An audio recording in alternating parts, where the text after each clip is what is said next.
Number 1. The ancient Egyptian view, the journey of the soul. Our journey into the great unknown begins on the sun-drenched banks of the Nile, amidst a civilization whose very essence was interwoven with the contemplation of eternity. For the ancient Egyptians, life on earth was not the main event, but merely a prelude, a temporary and preparatory phase for a far grander eternal journey.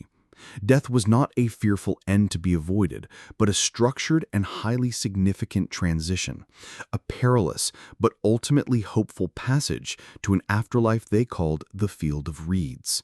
This realm, known as Aru, was envisioned as a perfect, idealized version of their own world, a fertile land where the soul could live forever in peace and abundance, free from suffering, labor, and hardship. This deeply held conviction was the driving force behind their most magnificent and enduring creations: the towering pyramids, the intricately decorated tombs, the complex rituals of mummification, and the detailed guidebooks they created for the deceased, most famously known as the Book of the Dead. Theirs was not a vague hope for survival, but a meticulously planned and structured cosmology, a detailed roadmap for the soul's voyage. At the very heart of this intricate Egyptian belief system was the concept of a multifaceted soul, a consciousness comprised of several distinct spiritual parts. While there were many components, two were absolutely essential for the journey into the afterlife: the Ka and the Ba. The Ka was a person's life force, a spiritual twin or double that was created at birth and resided within the body. After death, the Ka continued to live within the tomb, requiring sustenance in the form of physical and spiritual offerings to survive. This is why tombs were filled with food, drink, and depictions of earthly life. The Ba, on the other hand, was the unique personality, the character and essence of the individual, often depicted as a human-headed bird. The Ba was what made a person who they were. After death, the Ba possessed a unique freedom, able to travel between the physical world of the tomb and the spiritual underworld, or Duat. However, it was crucial that the Ba return each night to the mummified body to reunite with the Ka. This sacred reunion was the key to achieving the final, glorified state of being known as an Ak, a blessed and effective spirit fully equipped to thrive in the afterlife. The journey itself through the underworld of Duat was not a simple passage. It was a perilous and challenging odyssey, a nightly voyage mirroring the sun god Ra's own journey through the darkness. Duat was a realm populated by terrifying demons, monstrous serpents, and challenging gates guarded by fearsome entities. The soul had to navigate this treacherous landscape, overcoming each obstacle with the aid of precise magical spells, incantations, and secret knowledge provided by the texts inscribed on their tomb walls and papyrus scrolls. The Book of the Dead was in essence a divine GPS, providing the deceased with the necessary passwords and protective charms to pass safely through the 12 hours of the night. The ultimate test, the final and most critical moment of this journey, was the weighing of the heart ceremony. This was a final judgment, presided over by Osiris, the god of the underworld. In this solemn ritual, the heart of the deceased, believed to be the seat of intelligence, conscience, and morality, was placed on one side of a great golden scale. On the other side was placed a single pure white ostrich feather representing Mot, the goddess of truth, order, and justice. The god Anubis would adjust the scales, while Thoth, the scribe of the gods, recorded the result. If the deceased had lived a virtuous life, their heart would be light, unburdened by sin, and it would balance perfectly against the feather. If this was the case, they were declared true of voice and granted passage to the eternal paradise of the Field of Reeds. But if the heart was heavy with wrongdoing, it would tip the scales. That heavy heart would then be thrown to the floor to be devoured by Ammit, a monstrous creature, part crocodile, part lion, and part hippopotamus. This fate was not of eternal punishment, but of ultimate, final oblivion, a second death, a complete erasure from existence. This intricate and profound belief system, with its detailed map of the soul's journey and its powerful emphasis on moral conduct, offers one of humanity's earliest and most elaborate answers to the great unanswered question. Number 2. Plato's realm of forms. The immortal soul's return to truth. We now journey from the mythological and ritualistic landscapes of ancient Egypt to the intellectual heart of ancient Greece, where a different yet equally profound vision of the soul's eternal destiny was conceived. Here, in the philosophical inquiries of Plato, we find a framework that has shaped Western thought for over 2 millennia. For Plato, the physical world we perceive through our senses, the world of sights, sounds, textures, and fleeting moments, is not the true reality. He argued that it is merely a world of shadows, an imperfect, transient, and often deceptive copy of a higher, eternal, and perfect reality known as the realm of forms. This abstract realm, completely inaccessible to our physical senses, contains the perfect archetypes or ideal blueprints of everything that exists. There exists the perfect form of justice, from which all just acts derive their nature; the perfect form of beauty, which all beautiful objects merely imitate; and the perfect form of a circle, of which all circles we draw are but flawed approximations. Our world is a world of becoming, always changing and decaying, but the realm of forms is the world of being, unchanging, eternal, and true.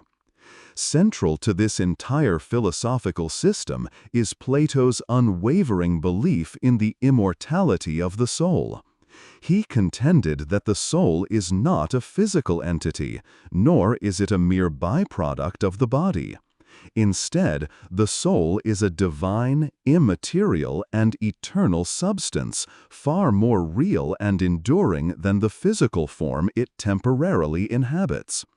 Plato argued that our souls existed in the realm of forms long before they were born into human bodies. In this pre-existent state, our souls had direct, unmediated knowledge of the perfect forms. They knew truth, beauty, and goodness in their purest essence. The act of birth, of being incarnated into a physical body, was seen as a traumatic event, a form of imprisonment that shocked the soul and caused it to forget this perfect, innate knowledge. Therefore, for Plato, life on Earth is not a process of learning new things from the outside world. Rather, it is a process of anamnesis, a deep and often difficult act of recollection. Through the rigorous use of reason, logic, and philosophical dialogue, we strive to remember the eternal truths that our soul once knew, to reawaken the dormant knowledge within us. Death, in this Platonic view, is therefore not an end to be feared, but a profound liberation. It is the moment when the immortal soul is finally freed from the prison of the physical body, unshackled from the constant distractions of sensory desires, emotions, and bodily needs. What happens next, however, is not the same for every soul. It depends entirely on the kind of life one has lived. The soul of a true philosopher, one who has dedicated their life to the pursuit of wisdom, to turning away from the shadows of the physical world and towards the contemplation of the eternal forms, is considered to have been purified. Having detached itself from bodily passions and aligned itself with reason and truth, this soul is light and unburdened. It is able to ascend directly and joyfully back to its true home, the realm of forms, to dwell in eternal, blissful communion with pure knowledge and ultimate reality. For those souls who have not been purified, the journey is vastly different. A soul that has spent its life indulging in bodily pleasures, chasing wealth, power, or fame, becomes heavy and weighed down by these earthly attachments. Upon death, it is unable to ascend. Plato suggested that such souls might linger around the physical world as ghosts or phantoms, still drawn to the material reality they crave. Eventually, they are compelled by their unpurified nature to be reincarnated into new bodies, to continue the cycle of learning and suffering. The kind of life one is reborn into is a reflection of the character of the previous life. A glutton might be reborn as a donkey, a tyrant as a wolf. Thus, Plato's theory of the afterlife is inextricably linked to his ethics. The philosophical life is not merely an intellectual pastime. It is the path to the soul's salvation, a rigorous training to ensure its ultimate, glorious return to the eternal realm of truth. Number 3. The Eastern concept of reincarnation, the cycle of samsara. Our exploration now shifts its focus eastward, journeying into the ancient and deeply influential spiritual traditions of India. Here, we encounter a vision of existence that is not linear, but cyclical, a vast and repeating pattern of life, death, and rebirth known as samsara. This concept, which forms the bedrock of Hinduism, Buddhism, Jainism, and other dharmic religions, proposes that our current existence is not a singular, isolated event. Instead, it is just one chapter in an immense, ongoing saga of the soul's journey. The soul, or Atman in Hindu thought, is believed to transmigrate through countless lifetimes, experiencing existence in a myriad of forms, which can include human, animal, or even divine beings in celestial realms. Unlike many Western concepts that posit a single life followed by an eternal judgment and a permanent destination, this perspective sees life as a continuous, flowing river of experiences, with death being merely a bend in the river, not its final estuary. The engine that drives this perpetual cycle of rebirth is the universal and impersonal law of karma. Karma is often misunderstood in the West as a system of cosmic reward and punishment, but it is more accurately understood as a natural law of cause and effect, as fundamental as gravity. Every action, every word, and even every thought we generate creates a karmic imprint, a subtle energy that shapes our future. Positive actions, those driven by intentions of compassion, kindness, generosity, and wisdom, generate positive karma, leading to favorable conditions and pleasant experiences in future lives. Conversely, negative actions, those rooted in greed, hatred, ignorance, and cruelty, generate negative karma, leading to suffering, hardship, and less fortunate rebirths. This intricate and inescapable web of causality means that each individual is the ultimate architect of their own destiny, continuously shaping their future realities through the quality of their present conduct. The soul carries its accumulated karmic residue from one life to the next, continuing its long journey of evolution, or, in some cases, devolution. It is profoundly important to understand, however, that the ultimate goal within these traditions is not simply to accumulate good karma in order to achieve a better rebirth into a life of wealth, comfort, and pleasure. The cycle of samsara itself, even in its most heavenly and pleasant forms, is ultimately viewed as a state of suffering, or dukkha. This is because all conditioned existence is characterized by three marks: impermanence, anicca, dissatisfaction, dukkha, and no self, anatta, in Buddhism. Even the greatest joys are fleeting, and their loss brings pain. All life is subject to sickness, old age, and the inevitable sorrow of death. Therefore, the true spiritual aspiration is to break free from the cycle altogether. This ultimate liberation is known in Hinduism as moksha. Moksha represents the final release from the endless, turning wheel of birth and death. It is a state of absolute freedom, enlightenment, and self-realization, where the individual soul, Atman, finally recognizes its true divine nature and reunites with Brahman, the ultimate, all-encompassing, formless reality or cosmic spirit. This perspective offers a radical reinterpretation of life and death. Death loses its finality and terror, becoming merely a transitional phase, a shedding of one temporary physical vessel for another. Life, in turn, is transformed into a precious opportunity, a spiritual training ground for the soul to work through its karma, cultivate wisdom, and strive for liberation. It imbues every single moment and every single choice with profound and far-reaching significance, as its consequences are believed to ripple not just through this life, but through countless lifetimes to come. Number 4. The Buddhist concept of nirvana, the extinguishing of the flame. Within the grand framework of cyclical existence that we have been exploring, the philosophy of Buddhism offers a uniquely subtle and profound perspective on the ultimate goal of life, a concept known as nirvana.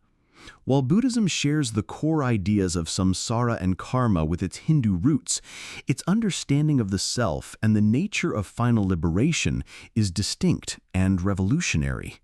At the heart of Buddhist doctrine is the concept of anatta, or no self. This teaching posits that there is no permanent, unchanging, independent soul or Atman that transmigrates from one life to the next. What we perceive as our self or ego is in reality merely a temporary and conditioned aggregation of constantly changing physical and mental components. These are the 5 aggregates: form, sensation, perception, mental formations, and consciousness.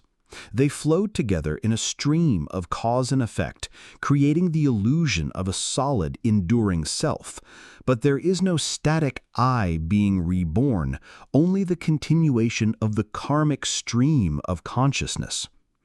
Given this radical concept of no self, the ultimate goal, nirvana, cannot be the reunion of a personal soul with a universal spirit. Instead, nirvana is something altogether different. The word itself literally means to extinguish or to blow out, as one would extinguish the flame of a candle. What is being extinguished, however, is not existence, consciousness, or the individual. What is extinguished are the 3 fires or 3 poisons that lie at the root of all suffering: greed or craving, hatred or aversion, and delusion or ignorance. These 3 mental defilements are the fuel that keeps the wheel of samsara turning, binding us to the endless cycle of birth, death, and dissatisfaction. When these fires are completely and irrevocably extinguished through the cultivation of wisdom, ethical conduct, and mental discipline, the 3 pillars of the Noble Eightfold Path, the cycle of rebirth ceases. Nirvana, then, is the state of ultimate, unshakable peace, tranquility, and liberation from all forms of suffering. The nature of nirvana is famously elusive and difficult to describe using conventional language, as it lies entirely beyond the realm of our conditioned conceptual understanding. It is not a place like a heavenly paradise, nor is it a state of nothingness or annihilation, a common misconception. The Buddha often described it in negative terms to avoid creating false concepts. It is the unborn, the uncreated, the unconditioned, the deathless. It is described as the other shore, a reality completely transcendent to our samsaric existence. It is a state of perfect mental health, supreme bliss, and profound clarity, free from all cravings, attachments, and the deeply ingrained illusion of a separate self. While it can be directly experienced by an enlightened mind, it cannot be fully grasped by the ordinary intellect, which is itself a product of the conditioned world Nirvana transcends. This profound concept challenges our most fundamental assumptions about who we are and what we should strive for. It suggests that our ultimate purpose is not to preserve and glorify our individual identity for all eternity, but to see through its illusory nature and thereby transcend it. The path to nirvana is a gradual process of purification, a journey inward to observe and understand the workings of our own minds. It is a quiet, internal revolution against the very forces of greed, hatred, and delusion that bind us to suffering. For our contemplation, consider the idea of liberation through extinguishing rather than preserving. What flame of desire, aversion, or misunderstanding within you, if it were to be gently and wisely extinguished, might lead to a greater, more profound sense of inner peace and freedom? Number 5. Philosophical dualism. The separation of mind and body. Our journey now takes us back into the heart of Western philosophy to explore a concept that has had a monumental and lasting impact on how we perceive ourselves and the possibility of an afterlife. This is the theory of dualism, the belief that reality is composed of two fundamental, distinct, and irreducible substances, the physical and the mental. While versions of this idea have appeared throughout history, it was most famously and rigorously articulated by the 17th century French philosopher, mathematician, and scientist, René Descartes. In his quest for absolute certainty, Descartes established a stark and uncompromising division between the body and the mind, a concept now known as Cartesian dualism. Descartes argued that the body is a physical, extended substance. It has mass, it occupies space, and it operates like a complex biological machine, subject to the mechanical laws of physics. It is a part of the objective, observable world. The mind, or soul, on the other hand, is a completely different kind of entity. It is a non-physical, non-extended thinking substance. Its entire essence is thought, consciousness, self-awareness, doubt, and feeling. For Descartes, this distinction was absolute and indubitable.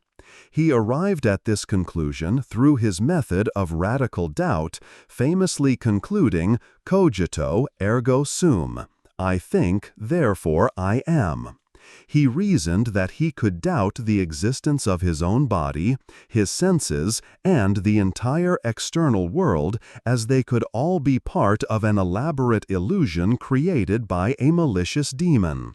However, the one thing he could not doubt was the fact that he was doubting, that he was thinking. The very act of thought proved the existence of a thinking I. This strict separation between mind and body leads directly to profound implications for the question of death.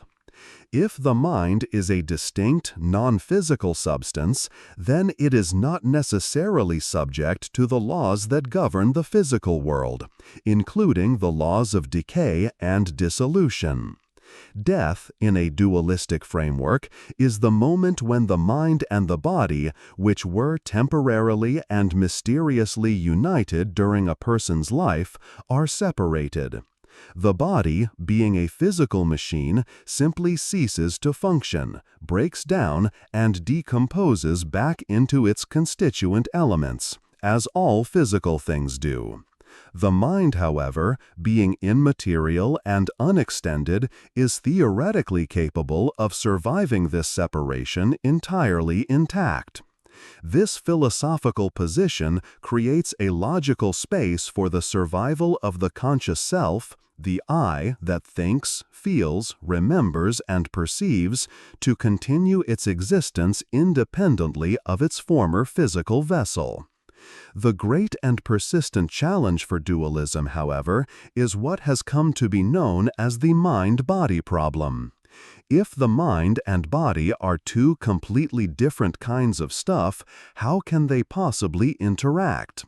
How can a non-physical thought, like your intention to raise your arm, cause a physical event in your brain, firing neurons and contracting muscles? And conversely, how can a physical event, like light waves hitting the retina of your eye, produce a subjective, private, non-physical experience, like the sensation of seeing the color red? This problem of interaction has been the central point of debate and criticism for centuries. Critics argue that the lack of a plausible mechanism for this interaction undermines the entire dualistic worldview. Despite these challenges, the dualistic perspective continues to resonate deeply with human intuition.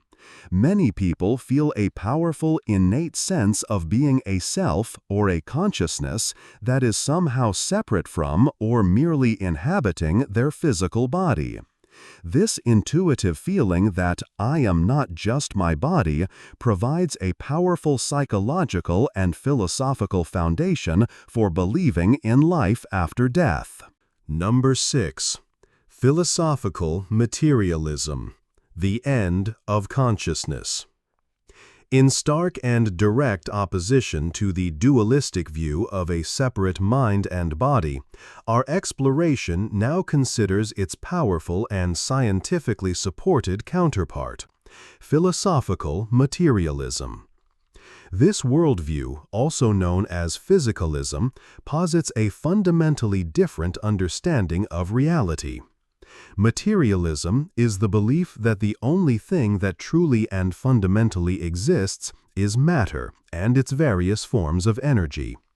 From this perspective, all phenomena in the universe, from the orbit of a planet to the complex beauty of a living organism, and most importantly, consciousness itself, are the result of physical processes and interactions. There is no separate, non-physical soul. There is no spiritual realm that exists independently of the physical world. The mind is not a ghost in the machine. The mind is what the machine, the brain, does. From this materialist standpoint, consciousness, thoughts, emotions, memories, and our very sense of self are what philosophers call emergent properties. They emerge from the staggering complexity of the neurochemical and electrical processes occurring within the approximately 86 billion neurons of the human brain. Just as the wetness of water is an emergent property that arises from the interaction of H2O molecules, which are not themselves wet, consciousness is a property that arises from the interaction of non-conscious neurons. It is a process, a biological function, an intricate and delicate dance of matter and energy. It is not a thing that can exist on its own, but a state of a highly organized system. This viewpoint, which forms the basis of modern neuroscience and biology, offers a clear, direct, and for many, a sobering answer to the question of what happens after we die. If consciousness is entirely a product of a living, functioning brain, then the conclusion is inescapable. When the brain ceases to function, consciousness simply ends. Death is not a transition to another realm or a separation of soul from body. It is a complete and final cessation of subjective experience. The intricate network of neurons that fired in complex patterns to create your sense of self, your memories, your loves, and your awareness of the world, breaks down. The electrical and chemical activity that sustained this process stops, The biological machine powers down, and the you that was an emergent property of that machine's activity dissolves, permanently and irrevocably. There is no afterlife, no reincarnation, and no continued existence because the physical substrate required for consciousness is gone. This materialist perspective can be deeply unsettling for many, as it directly confronts the deeply ingrained human desire for continuity, for meaning beyond a finite lifespan, and for a cosmic sense of justice. It removes the comforting promise of a potential reunion with loved ones or the existence of a benevolent spiritual reality. However, for its proponents, materialism offers its own unique form of liberation and intellectual clarity. It grounds our existence firmly and wonderfully in the natural world, removing the need for supernatural explanations or adherence to dogma. It can foster a profound, almost reverent appreciation for the present moment, as this life is understood to be the only one we have. The wonder and beauty of the universe are not diminished in this view. They are simply seen through the powerful lens of scientific understanding. The miracle is not what comes after, but the incredible, improbable fact that a universe of mindless matter could, through the process of evolution, give rise to conscious, self-aware beings capable of contemplating their own existence at all. Number 7. Nihilism and the void. The absence of meaning. Venturing further down the path of rational inquiry, we arrive at a stark, challenging, and often misunderstood philosophical position that can emerge from a strictly materialist worldview: nihilism. The term nihilism comes from the Latin word nihil, which means nothing. At its core, it is the philosophical position that life is without any objective meaning, purpose, or intrinsic value. If, as materialism suggests, there is no God to provide a divine plan, no immortal soul to journey towards a final destination, and no cosmic justice system like karma, then the nihilist takes the next logical step. They conclude that all of our deeply held values, our moral codes, our societal beliefs, and our personal senses of purpose are ultimately human constructs. They are subjective creations, fragile narratives we tell ourselves to find comfort in a universe that is fundamentally silent, indifferent, and meaningless. In the context of what happens after we die, nihilism offers the most absolute and uncompromising answer possible: nothing. And it is a nothing far more profound than the mere cessation of consciousness. It is the cessation of all significance.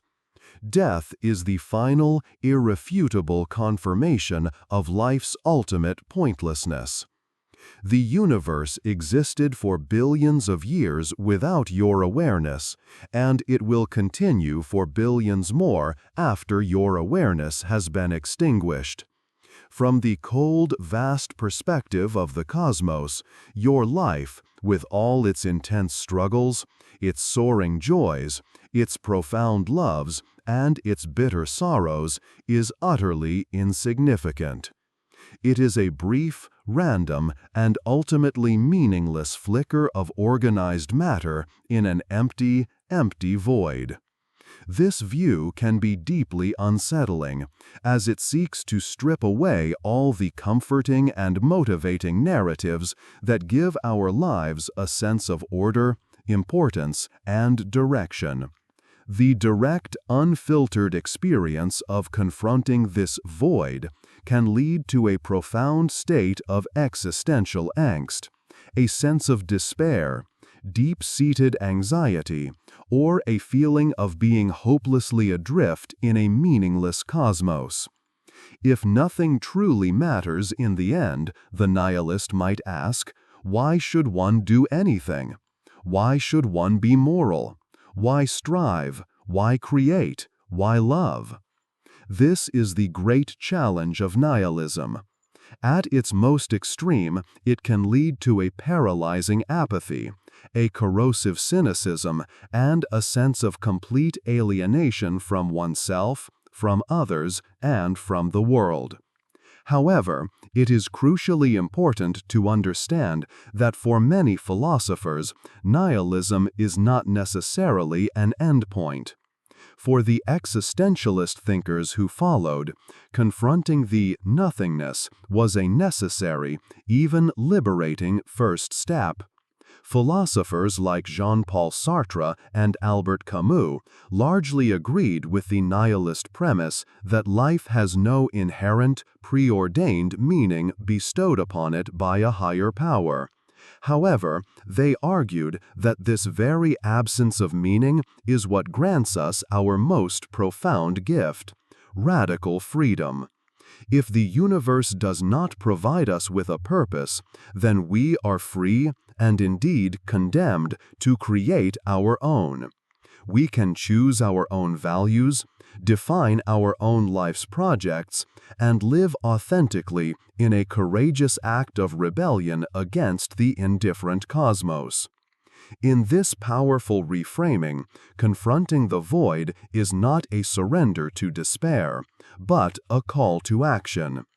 For our contemplation tonight, consider the idea of a universe without inherent meaning.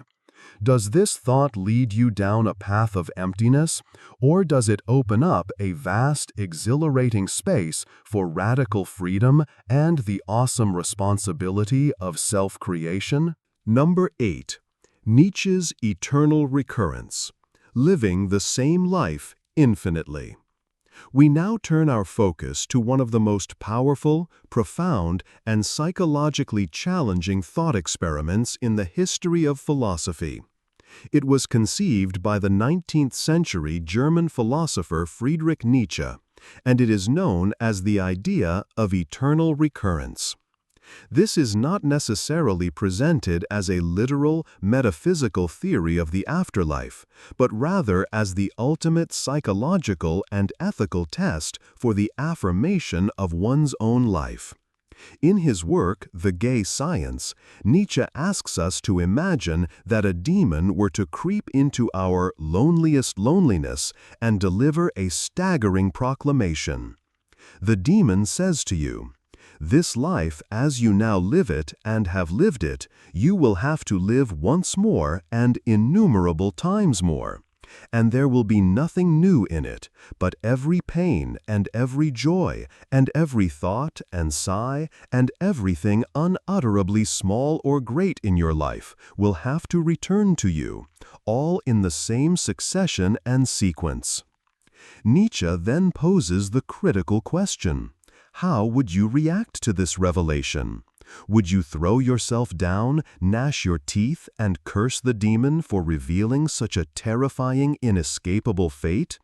Or, he asks, would you have once experienced a tremendous moment, a moment of such profound joy and meaning that you would answer the demon, "You are a god, and never have I heard anything more divine"?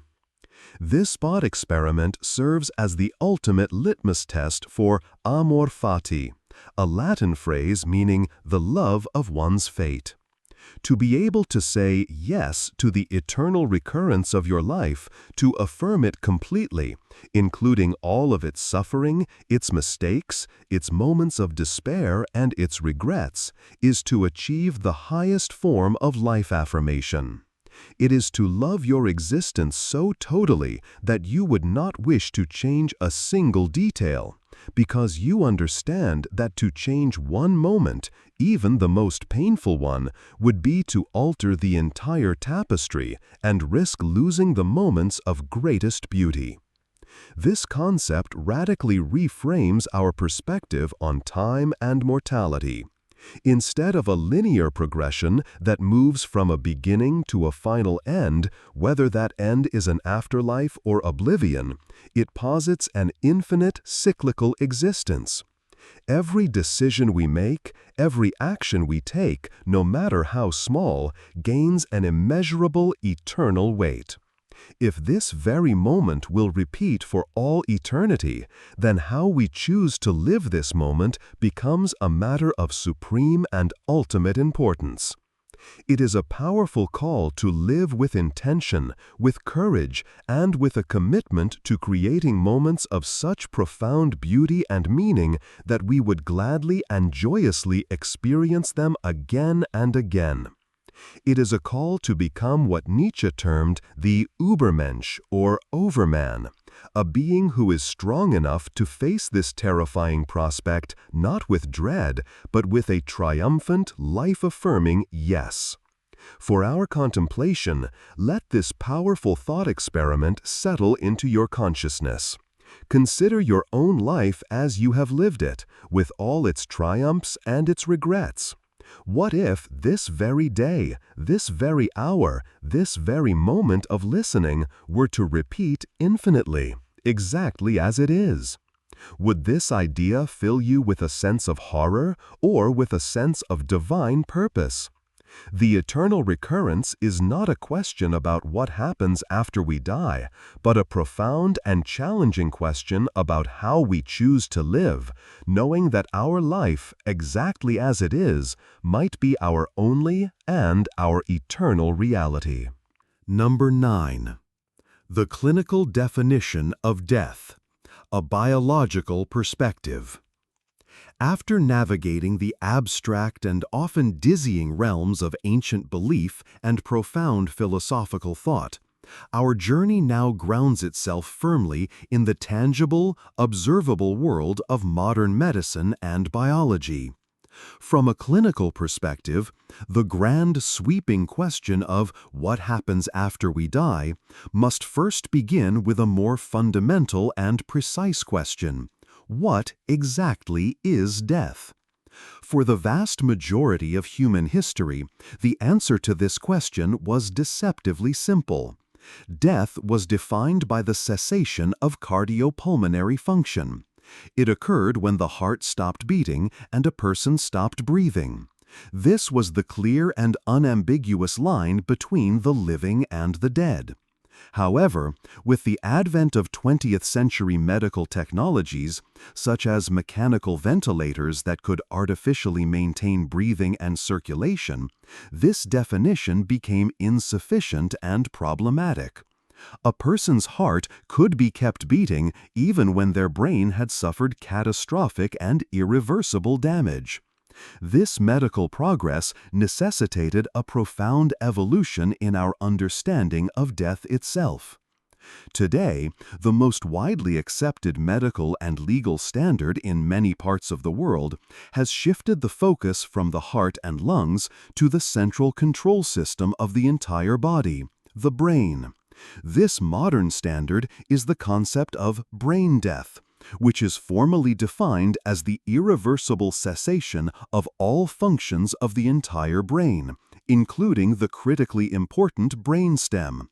The brainstem is the most primitive part of the brain, and it controls the body's most basic, essential, and involuntary functions, such as the drive to breathe, the regulation of heartbeat, and consciousness itself.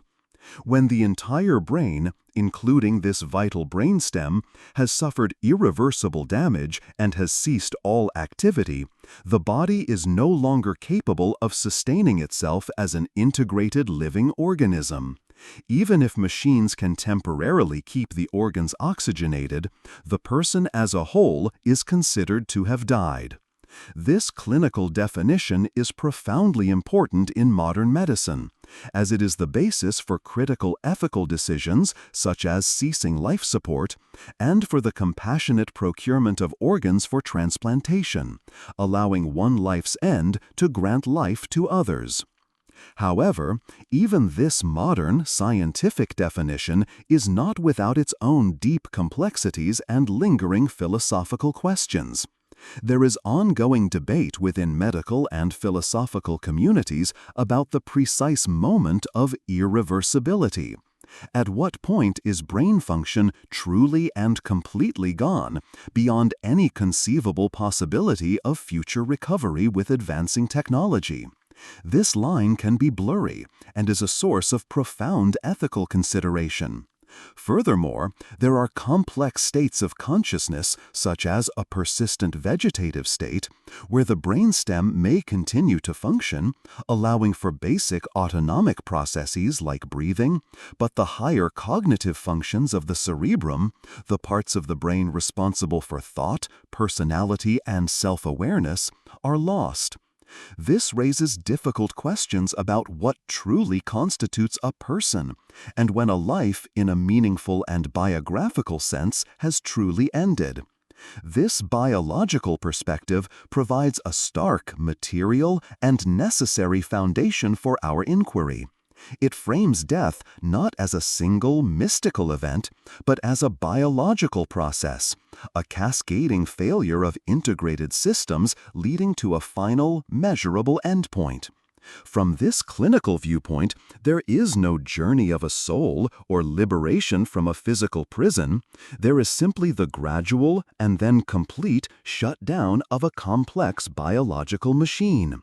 This definition serves as the modern scientific starting point from which all further speculation must depart. It is the known, observable reality that grounds our exploration as we prepare to venture back into the more speculative theories of science, physics, and consciousness. Number 10.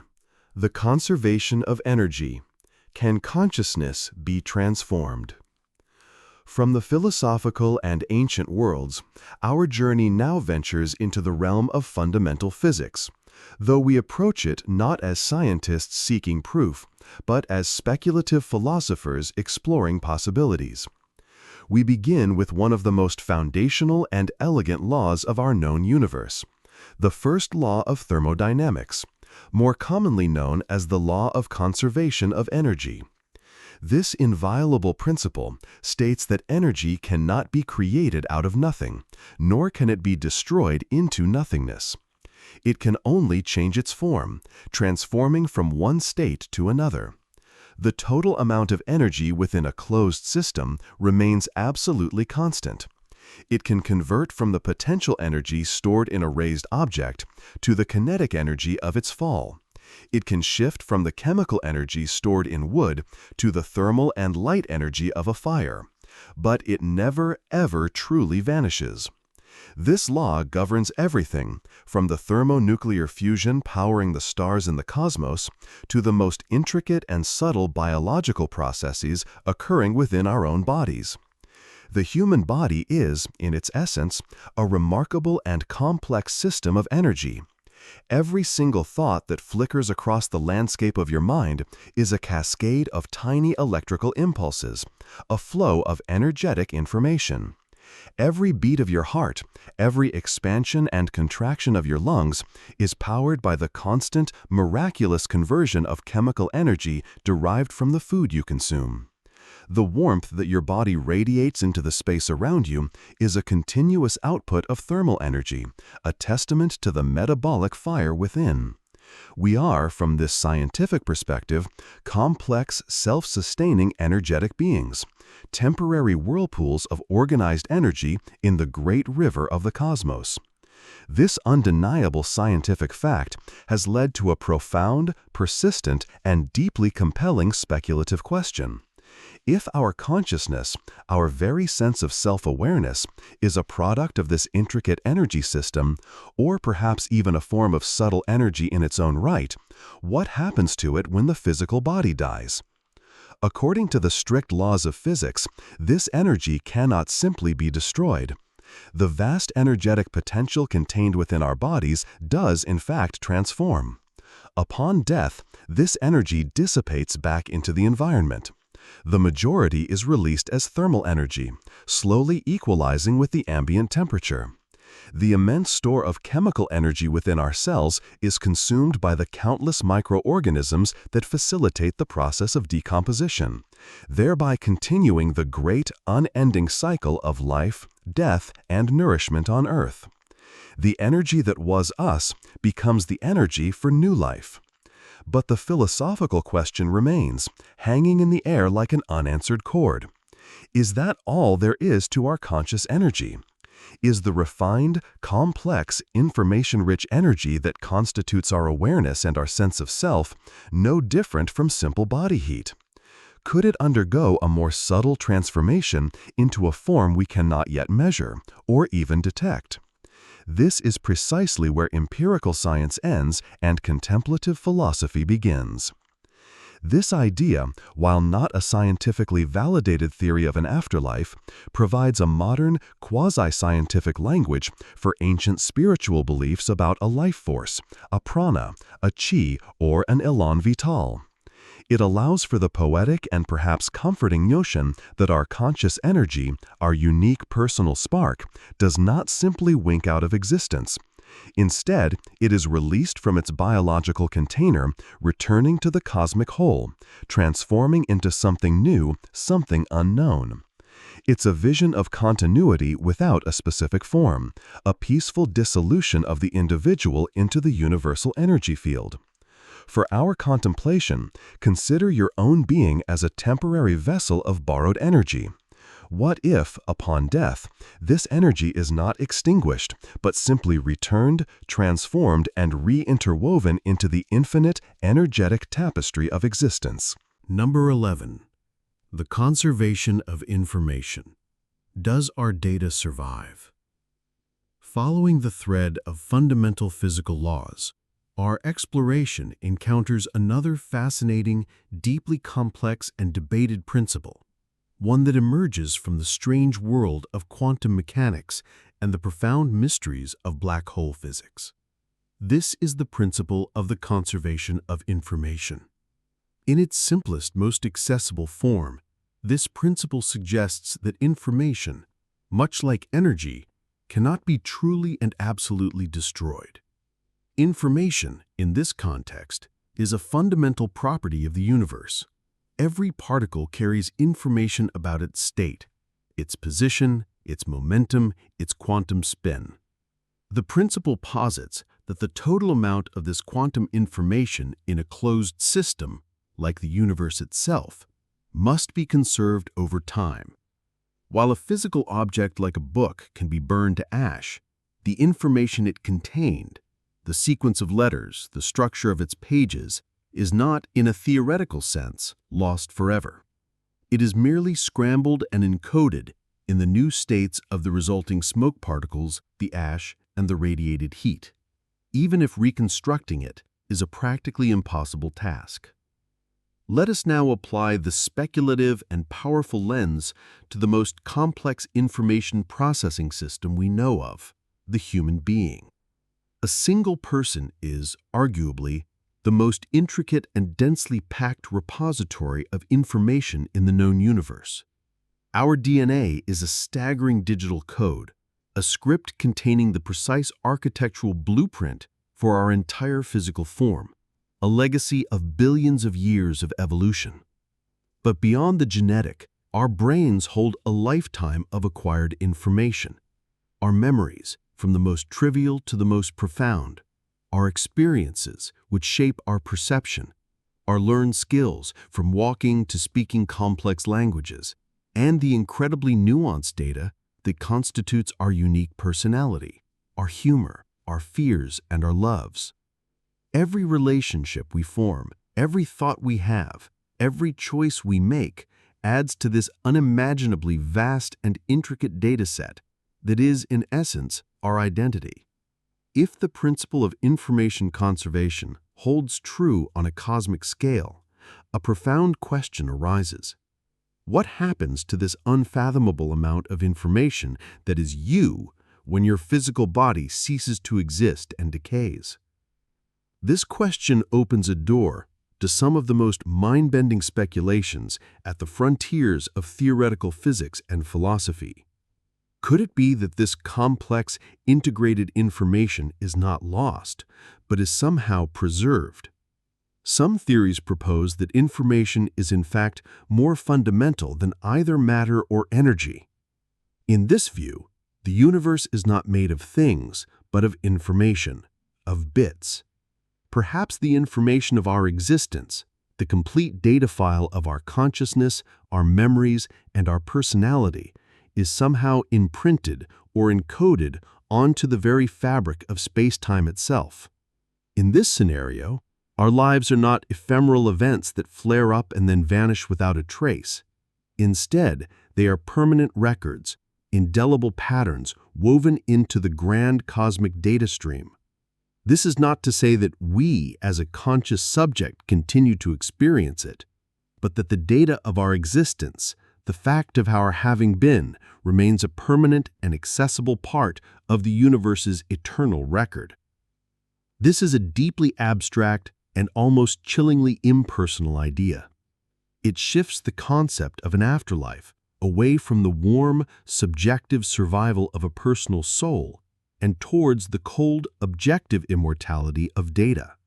It suggests a form of permanence that is computational, logical, and devoid of emotion, yet strangely comforting in its fundamental vision of non-destruction. For our contemplation tonight, try to think of yourself not as a body or a mind, but as a unique and impossibly complex pattern of information. What if the universe is a grand computational system that never truly deletes a file? What if the essence of who you are, the sum total of your life's information, is conserved forever within the cosmic archive, a permanent and indelible part of the great unfolding story of existence? Number 12. Quantum Consciousness Theories. The Soul as Quantum Information. Our journey now takes us deeper into the strange, probabilistic, and counterintuitive world of quantum mechanics. This is the science of the very small, the realm of subatomic particles, where the familiar laws of classical physics break down. It is here, at the fundamental level of reality, that some thinkers have sought the very origins of consciousness itself, proposing a radical and highly speculative idea. Quantum consciousness theories suggest that the rich subjective phenomenon of our awareness, our sense of self, our experience of color, our feeling of being, is not a product of classical Newtonian processes in the brain's neural networks. Instead, they propose that consciousness arises from quantum effects, leveraging the bizarre rules that govern the subatomic world. One of the most famous and detailed of these theories is the orchestrated objective reduction, or ORCR theory, developed by the eminent physicist Sir Roger Penrose and the anesthesiologist Stuart Hameroff. Their theory homes in on a specific structure within our brain's neurons, microscopic protein filaments called microtubules. These microtubules form the cytoskeleton, or internal scaffolding of the neuron. Penrose and Hameroff suggest that these structures are uniquely suited to act as quantum computers. They propose that consciousness is born from quantum computations, specifically a process of quantum coherence occurring within these microtubules. The information being processed is not classical, like the bits in a regular computer, but quantum bits, or qubits, which can exist in a superposition of multiple states at once. This is a radical departure from the standard neuroscientific view of the brain as a classical biological computer. If we entertain this possibility, even as a contemplative thought experiment, it has profound and startling implications for what might happen after death. If consciousness is fundamentally quantum information, existing in a coherent state within the brain's microtubules, It may not be strictly bound to the biological, classical mechanics of the brain. It might be a more fundamental property of the universe, something that the brain is uniquely evolved to host or amplify. The afterlife scenario in this context is as fascinating as it is speculative. Upon the event of clinical death, the quantum information that constitutes our consciousness is not necessarily destroyed. The brain, our biological quantum computer, loses its ability to function and can no longer orchestrate or maintain this coherent quantum state. However, according to Penrose and Hameroff, the information itself is not lost. It is released from its bodily host, dissipating back into the quantum field of the universe at large. It could, theoretically, exist indefinitely in a non-local, disembodied state, woven into the fundamental geometry of space-time itself. They even speculate that in near-death experiences, this quantum information might temporarily leave the nervous system and then return, explaining the profound and often otherworldly accounts of those who have been revived. This theory offers a framework for what could be described as a scientific soul. It provides a potential, albeit highly controversial and unproven, physical basis for a consciousness that can exist independently of the body. It reframes the soul not as a mystical, supernatural entity, but as a coherent and fundamental packet of quantum data. It's a vision where our essential self is not biological flesh, but a unique pattern of quantum data that could, in principle, be as eternal as the universe itself. Number 13. The Biocentrism Theory. Life creates the universe. We now explore a theory that performs a complete and radical inversion of our common-sense understanding of reality. It is a perspective that challenges the very foundation of our place in the cosmos. This is the theory of biocentrism, proposed by the scientist Dr. Robert L. Lanza. The central, mind-bending tenet of biocentrism is that life and consciousness are not accidental, late-stage byproducts of a pre-existing, lifeless, and indifferent universe. Instead, it asserts that the universe itself, with all its physical laws and constants, is created by life and consciousness. Reality, in this view, is not an objective, external thing that we passively observe. It is a participatory process that requires our own perception to come into being. The world we see around us is not a pre-existing stage, but a story that is being actively written by the very act of our observation. Biocentrism argues that space and time, the two most fundamental pillars of our perceived reality, are not hard external objects or dimensions. Instead, they are tools of the mind, the very software of consciousness that we use to weave together raw sensory information into a coherent, three-dimensional narrative. Think of space and time not as the container for reality, but as the logic our consciousness uses to organize and make sense of experience. If space and time are constructs of the mind, then the very concepts of a world existing outside of consciousness or a universe existing before consciousness become meaningless. According to this theory, the famous fine-tuning of the universe for life is not a grand cosmic coincidence. The universe is fine-tuned for life because life itself is the principle that defines the parameters and laws of the universe. A universe without a conscious observer to perceive it is a logical impossibility. This perspective offers a truly unique and startling answer to the question of what happens after we die. If space and time are merely tools of our consciousness, then the idea of an absolute end in time or a finite existence in space becomes an illusion. Death as an absolute endpoint cannot exist in any real ultimate sense. According to Lanza, consciousness is not something that can be annihilated because it is not located in space or time to begin with. It is the very source of space and time. When the physical body dies, the consciousness that was associated with that particular biological system doesn't simply vanish. Its existence is not dependent on that single linear timeline that it created for itself. The theory further speculates, drawing inspiration from the many worlds interpretation of quantum mechanics, that every possibility is occurring in some universe. Therefore, death is not an exit from existence. It might be a shift in our consciousness to another reality within the vast multiverse, where we continue to exist in a different form or context. In this framework, death becomes the ultimate illusion, a concept that only has meaning within the self-created linear narrative of our current perception.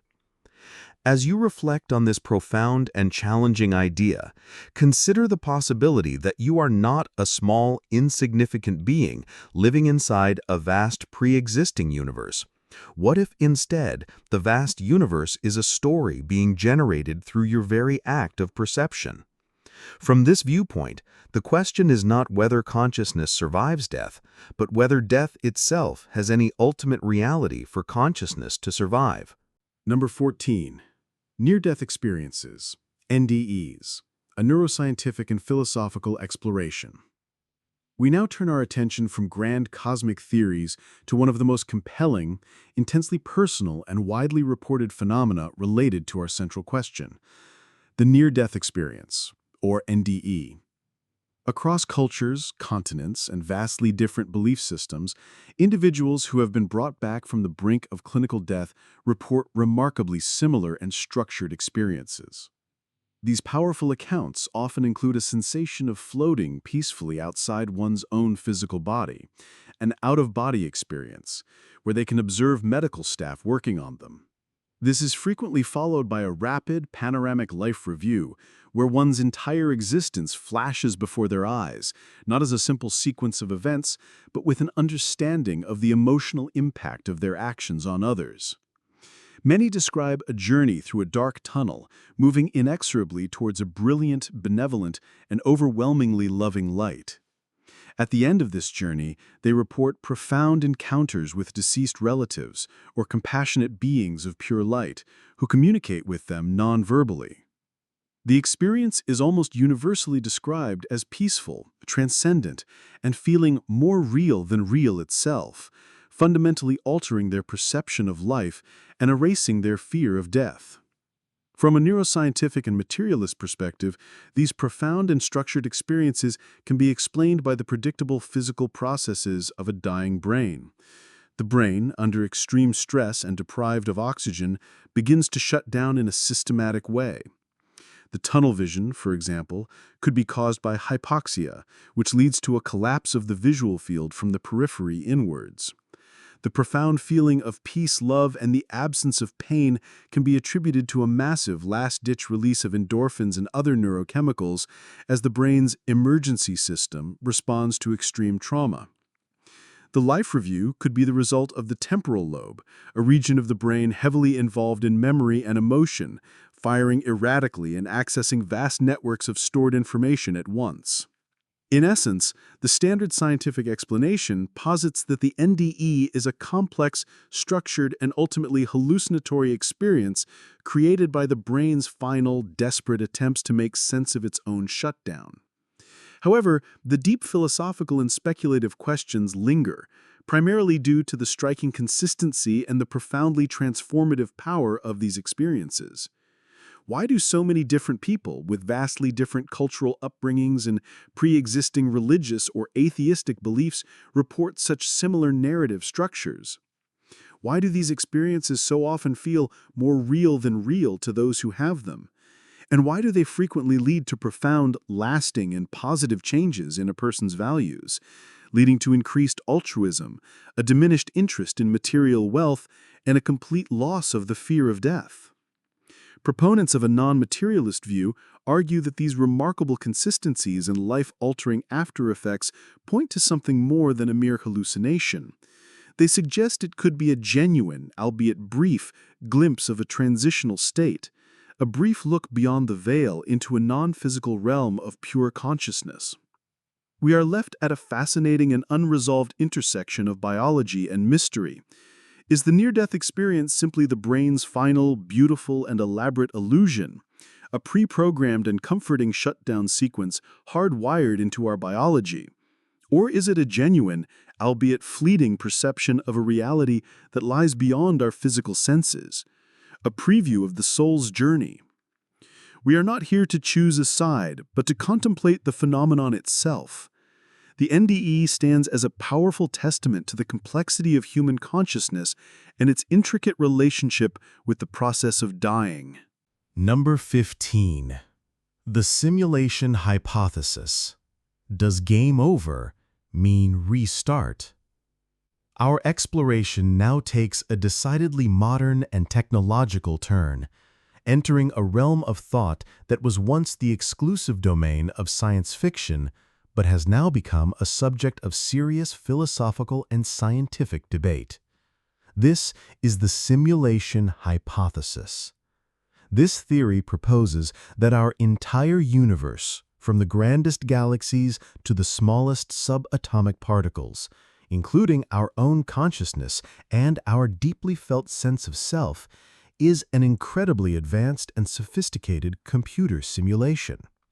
We and our entire perceived reality might be the product of a highly advanced civilization in a base reality, a civilization that has created this simulated world for purposes we can only begin to guess at. Perhaps it is a scientific experiment to study the evolution of life, a historical ancestor simulation to understand their own past, a form of entertainment, or perhaps it serves a purpose so utterly alien to our understanding that we could never comprehend it. The arguments supporting this hypothesis, while speculative, are intriguing and logically compelling. The philosopher Nick Bostrom, in his famous simulation argument, posits that if a civilization can reach a technological stage where it is capable of running such ancestor simulations, simulations of their past with conscious beings inside, it would likely run countless, even billions of them. If this is the case, then from a purely statistical standpoint, it is far more probable that we are one of the vast number of simulated beings rather than the original base reality beings. Furthermore, certain aspects of our own universe seem eerily computational. The laws of physics are based on fundamental mathematical rules. The very fabric of space-time appears to be quantized at the smallest scales, like pixels on a screen. And the bizarre behavior of the quantum world, where particles only seem to have definite properties when they are observed, could be interpreted as a system optimizing its processing power, only rendering a piece of reality in full detail when a conscious observer needs it to. If we accept this hypothesis as a serious possibility, the question of what happens after we die is completely reframed. Death in a simulation is not a biological cessation. It is the termination of a program, the deletion of a character's data stream, or the end of a user session. What does this game over truly entail? There are several fascinating and equally plausible possibilities. It could be a final, absolute end. Our data file, the one that constitutes us, is simply deleted from the system's hard drive, and our consciousness is permanently and irrevocably erased. There would be no afterlife, just the end of our participation in the simulation. Alternatively, death could be a transition point. It might be the moment we wake up from the simulation, returning to our true form and our true consciousness in the base reality, much like a player taking off a highly advanced virtual reality headset after a long game. In this scenario, our life here is a temporary immersive experience. Or perhaps death is simply a restart mechanism built into the simulation's code, Our consciousness, or a copy of it, could be reinstantiated into a new character within the same simulation, or perhaps moved to a different one, leading to a technological and computational version of reincarnation. The rules of this process would be dictated entirely by the simulators, the unseen architects of our reality. The simulation hypothesis forces us to question the very nature of what we consider to be real and reframes our ultimate fate not as a metaphysical mystery, but as a potential outcome in a grand cosmic computer program. Number 16. The Multiverse Theory. Consciousness branching into other realities. We delve once more into the mind-bending implications of modern theoretical physics, this time exploring a concept that challenges our notions of a single, unified reality, the multiverse theory. Specifically, we will contemplate the many worlds interpretation of quantum mechanics. Proposed in the 1950s by physicist Hugh Everett III, this interpretation offers a radical and elegant solution to one of the deepest mysteries in quantum physics, the measurement problem. In the quantum world, particles like electrons can exist in a superposition of multiple states at once. They are not in one place or another, but exist as a cloud of probabilities. It is only when we measure or observe the particle that its wave function collapses and it settles into a single, definite state.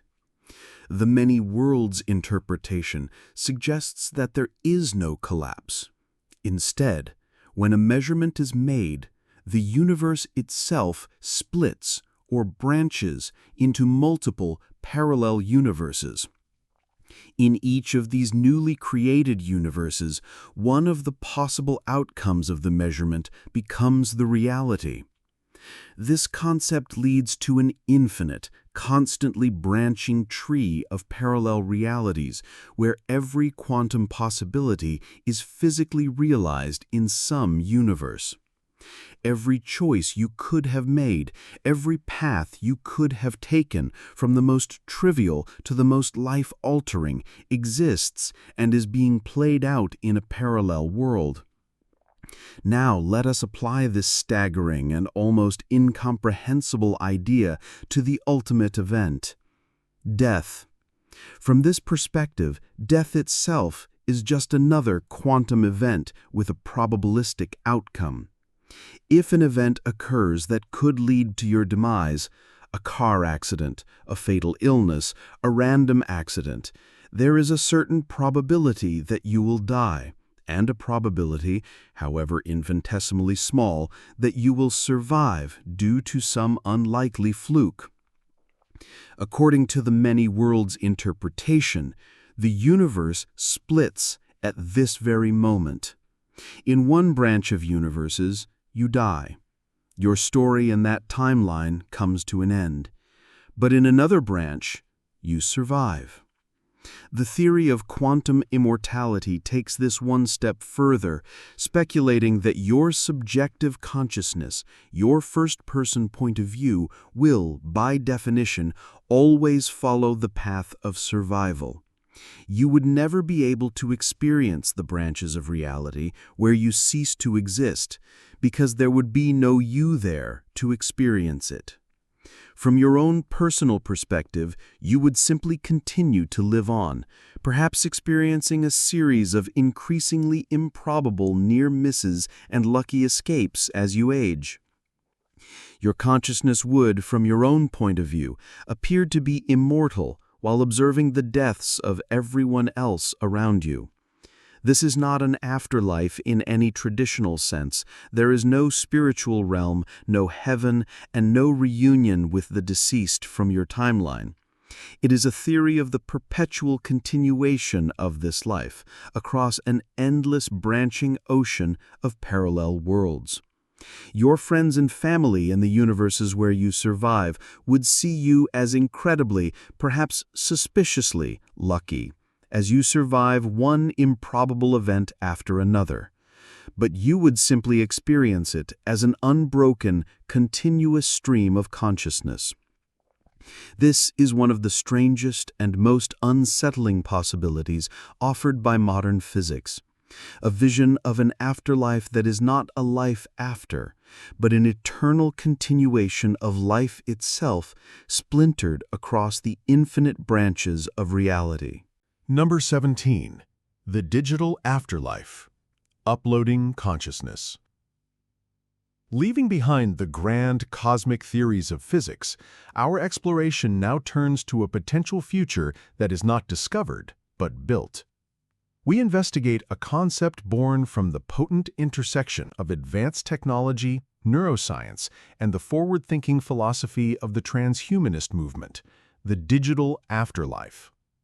This is the speculative, yet for many, the theoretically plausible idea of achieving a form of immortality by uploading a human consciousness onto a non-biological substrate, such as an immensely powerful supercomputer or a vast interconnected digital network.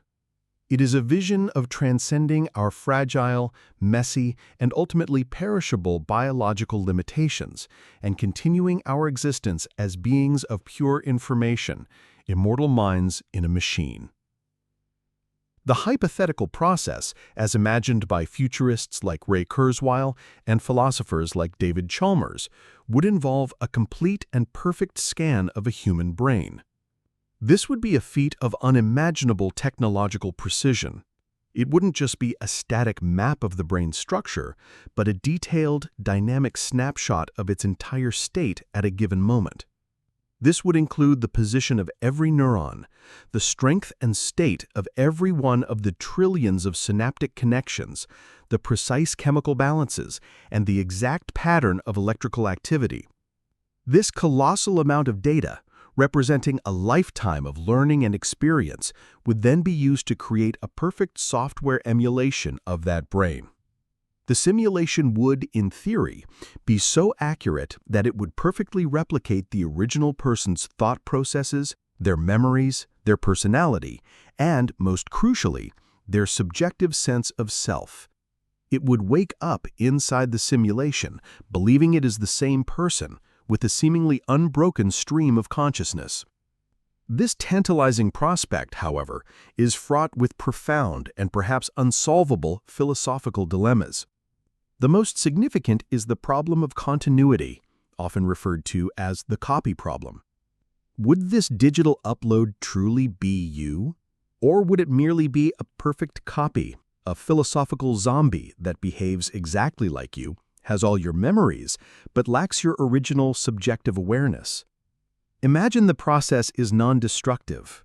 If the original biological you were to remain alive after the scan, you would now have two separate independent consciousnesses, each claiming to be the real you. If the original you were to die shortly after the upload, did you truly transfer your consciousness to the machine, or did you simply die, leaving behind a very sophisticated echo, a digital ghost that believes it is you? This question gets to the very heart of what we consider the self to be. Is it the specific pattern of information, or is it the physical, continuous continuity of our being? Despite these deep, unsettling questions, the vision of a digital afterlife remains a powerful and alluring one. It promises an existence free of the horrors of disease, the slow decay of aging, and the finality of physical death. In a simulated reality, one could experience anything imaginable, learn at an accelerated rate, travel to virtual star systems, and exist for eons as long as the servers are maintained. It's a technological version of heaven, a potential paradise of our own design. For our contemplation, consider this ultimate fusion of human and machine. What does it mean to be human if our consciousness can be digitized? If you were given the choice, would you upload your mind to secure a form of digital immortality, even with the profound uncertainty about the survival of your true original self? Number 18. The Astral Plane and Ethereal Bodies, a Theosophical View. Our journey now takes us away from the observable world of science and the speculative futures of technology and into the intricate, layered world of metaphysics and esoteric thought. We will explore a perspective that was popularized by spiritual movements like Theosophy and Anthroposophy in the late 19th and early 20th centuries. These traditions posit that human existence is not a singular phenomenon confined to the physical body alone. Instead, they propose that a human being is a multi-layered composite entity composed of several bodies or vehicles of consciousness, each existing on a different plane or dimension of reality. These planes are not envisioned as separate, distant locations, but as interpenetrating levels of vibration, from the densest physical plane we experience daily to the most subtle and refined spiritual realms. The physical body, in this esoteric view, is merely the most dense, visible, and temporary of these vehicles. It is the anchor for our experience in the material world. It is accompanied by an etheric double or vital body, a subtle energy template that animates the physical form and is the conduit for life force, or prana. Beyond this lies the astral body, which is the vehicle of our emotions, our passions, and our desires. This is the body that is active when we experience intense feelings. During our waking life, these bodies are interconnected and operate as a unified whole. However, during sleep or in certain altered states of consciousness, the astral body can temporarily separate from the physical body, leading to what is commonly known as astral projection or an out-of-body experience. This is the realm where our dreams are experienced, a fluid and highly malleable world shaped directly by our thoughts and emotions. Death, from this theosophical perspective, is a structured and orderly process of shedding these bodies in sequence. At the moment of physical death, the consciousness, along with its more subtle bodies, withdraws completely from the physical and etheric forms, which then begin their natural process of decay. The individual, however, continues to exist fully conscious in their astral body on the astral plane. The astral plane is described as a vibrant, multifaceted realm, containing both heavenly and hellish regions. These are not places of eternal reward or punishment from a divine judge. Instead, they are temporary states created by the individual's own accumulated emotional and mental energies from their earthly life. A soul dominated by base desires, anger, or greed might find itself in a dark, murky, and unpresent astral landscape, working through these attachments. Conversely, a soul filled with love, compassion, and high aspirations would naturally gravitate towards a beautiful, luminous, and blissful astral environment. After a period of purification and experience on the astral plane, the soul eventually sheds its astral body as well, in a second death. It then moves on to even higher, more refined mental and spiritual planes of existence, continuing its long, evolutionary journey. This perspective offers a highly structured, detailed, and almost scientific map of the afterlife, one that combines elements of Eastern reincarnation with Western esoteric ideas about dimensional planes. For our contemplation, imagine for a moment that your consciousness is not a single entity, but a multi-layered being. What if death was not an end, but simply the act of stepping out of your densest, heaviest coat to continue your existence in a lighter, more fluid, and more vibrant form on a different plane of reality? Number 19. The collective unconscious, rejoining a shared psychic reservoir. We return now to the profound and influential psychological theories of the Swiss psychiatrist Carl Jung to explore a unique, poetic, and deeply interconnected perspective on what might happen to our consciousness after death. Jung proposed the existence of not only a personal unconscious, which contains our own individual repressed memories, forgotten experiences, and unresolved complexes. He also theorized a much deeper, more universal layer of the human psyche, which he termed the collective unconscious. He believed this to be a psychic foundation, an inherited reservoir of all the experiences, memories, and wisdom of our human and even pre-human ancestors. It is a level of the mind that is shared by all of humanity, across all cultures and all time. This collective unconscious is the source of the archetypes, the universal, primordial symbols, images, and patterns that appear in our myths, our religions, our fairy tales, and most vividly, in our dreams. These archetypes include figures like the hero, the wise old man, the great mother, the shadow, and the self. They are not learned, they are innate potentials within the human psyche, shaping our perceptions and providing a common language for our deepest spiritual and psychological experiences. From this Jungian perspective, our individual conscious ego, our sense of I, is like a small, fragile island that has emerged from the vast, dark, and powerful ocean of the collective unconscious. During our lives, we go through a process of individuation, where we differentiate ourselves from this collective whole, developing our unique personality and identity. We navigate the world as seemingly separate and autonomous individuals, yet we are always, at our deepest level, connected to this shared psychic foundation.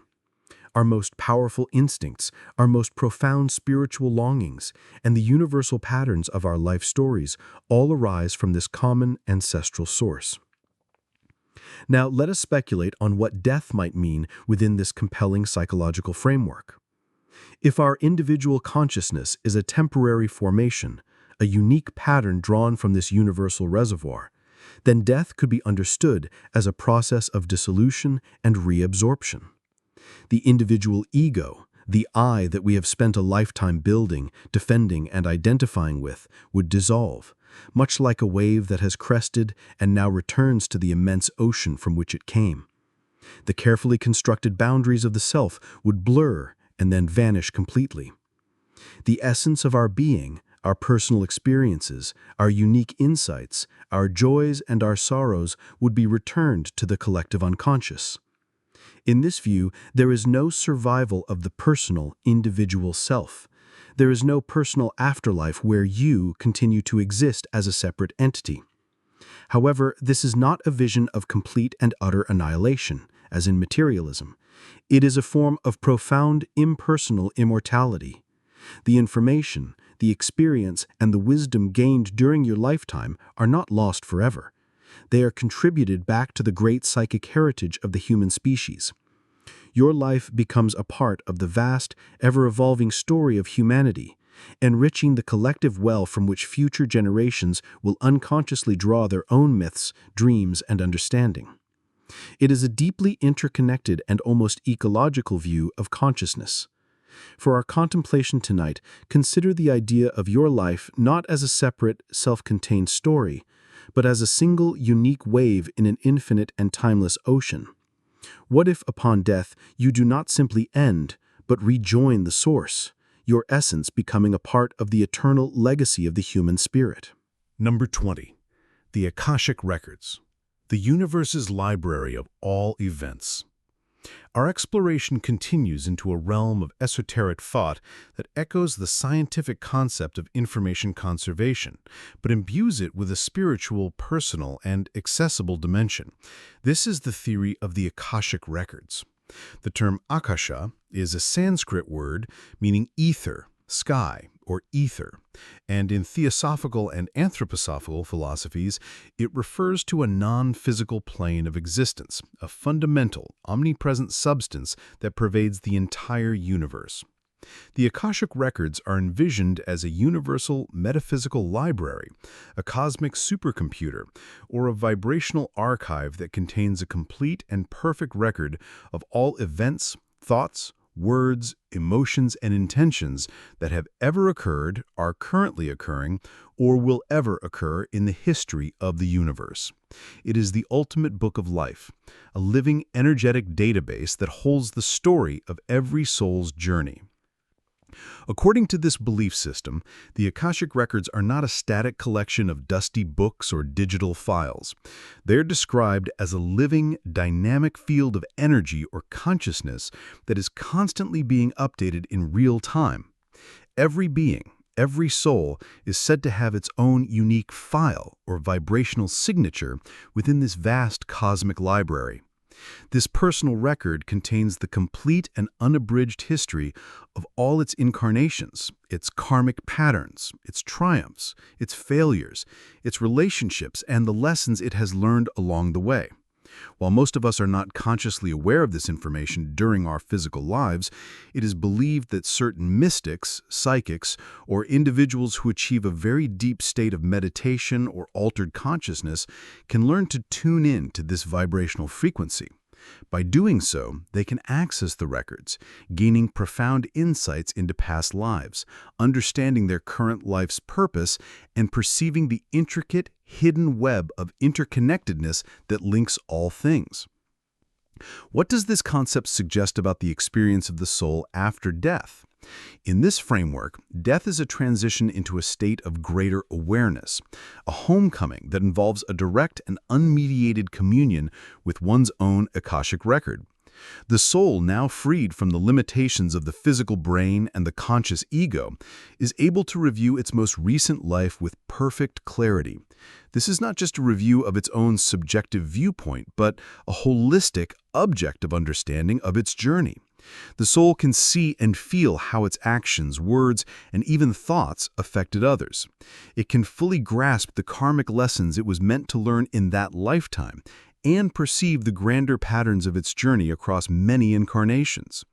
This life review is not a judgment from an external, patriarchal deity, but an intimate process of self-realization and integration, guided by the soul's own deeper wisdom. This perspective offers a vision of an afterlife that is fundamentally focused on knowledge, growth, and understanding. It suggests that our existence has a profound and inherent purpose, and that every single experience, no matter how small or seemingly insignificant, is recorded and has meaning within a larger cosmic context. After this period of profound review and integration, the soul, now armed with a deeper and more complete understanding of its own karmic path, can then make conscious choices about its next incarnation or its continued journey in other, non-physical realms. For our contemplation, imagine for a moment that every second of your life is being meticulously and lovingly recorded in a universal library. How would this change your perception of your daily actions and thoughts? What if death was not an end, but a moment of returning to that library to read the beautiful, complex, and unique story you have just written? Number 21. The Bardo Thodol, the Tibetan Book of the Dead and the In-Between State. We now turn to the profound and ancient wisdom of Tibetan Buddhism, to explore its unique, practical, and highly detailed guide to the experience of death and what follows. This is the Bardo Thodol, a text more commonly known in the West as the Tibetan Book of the Dead. This ancient text is not a book of scripture to be studied by the living in the same way as others. It is, first and foremost, a set of instructions, a great liberation through hearing, intended to be read aloud to a person who is dying or has recently deceased. Its purpose is to guide their consciousness through the challenging, confusing, and profoundly important transitional state between death and the next rebirth. This intermediate state is known in Tibetan as the Bardo. The Bardo Thodol posits that the period immediately following physical death is a time of immense and unparalleled opportunity for spiritual liberation. But it is also a time of great confusion and potential peril, where the mind's own karmic projections can lead it astray. The journey through the Bardo is described as a series of profound, vivid, and often terrifying visions that unfold in distinct stages. Immediately after the final breath, as the connection to the physical senses dissolves, the consciousness of the deceased is said to experience the clear light of reality. This is described as a brilliant, luminous, and pure state of awareness, the true unadorned nature of the mind, the radiant essence of the void itself. This moment is the ultimate and most direct opportunity for enlightenment. If the soul, or more accurately, the stream of consciousness, can recognize this clear light as its own true nature and merge with it without fear, it can achieve immediate liberation from the entire cycle of samsara.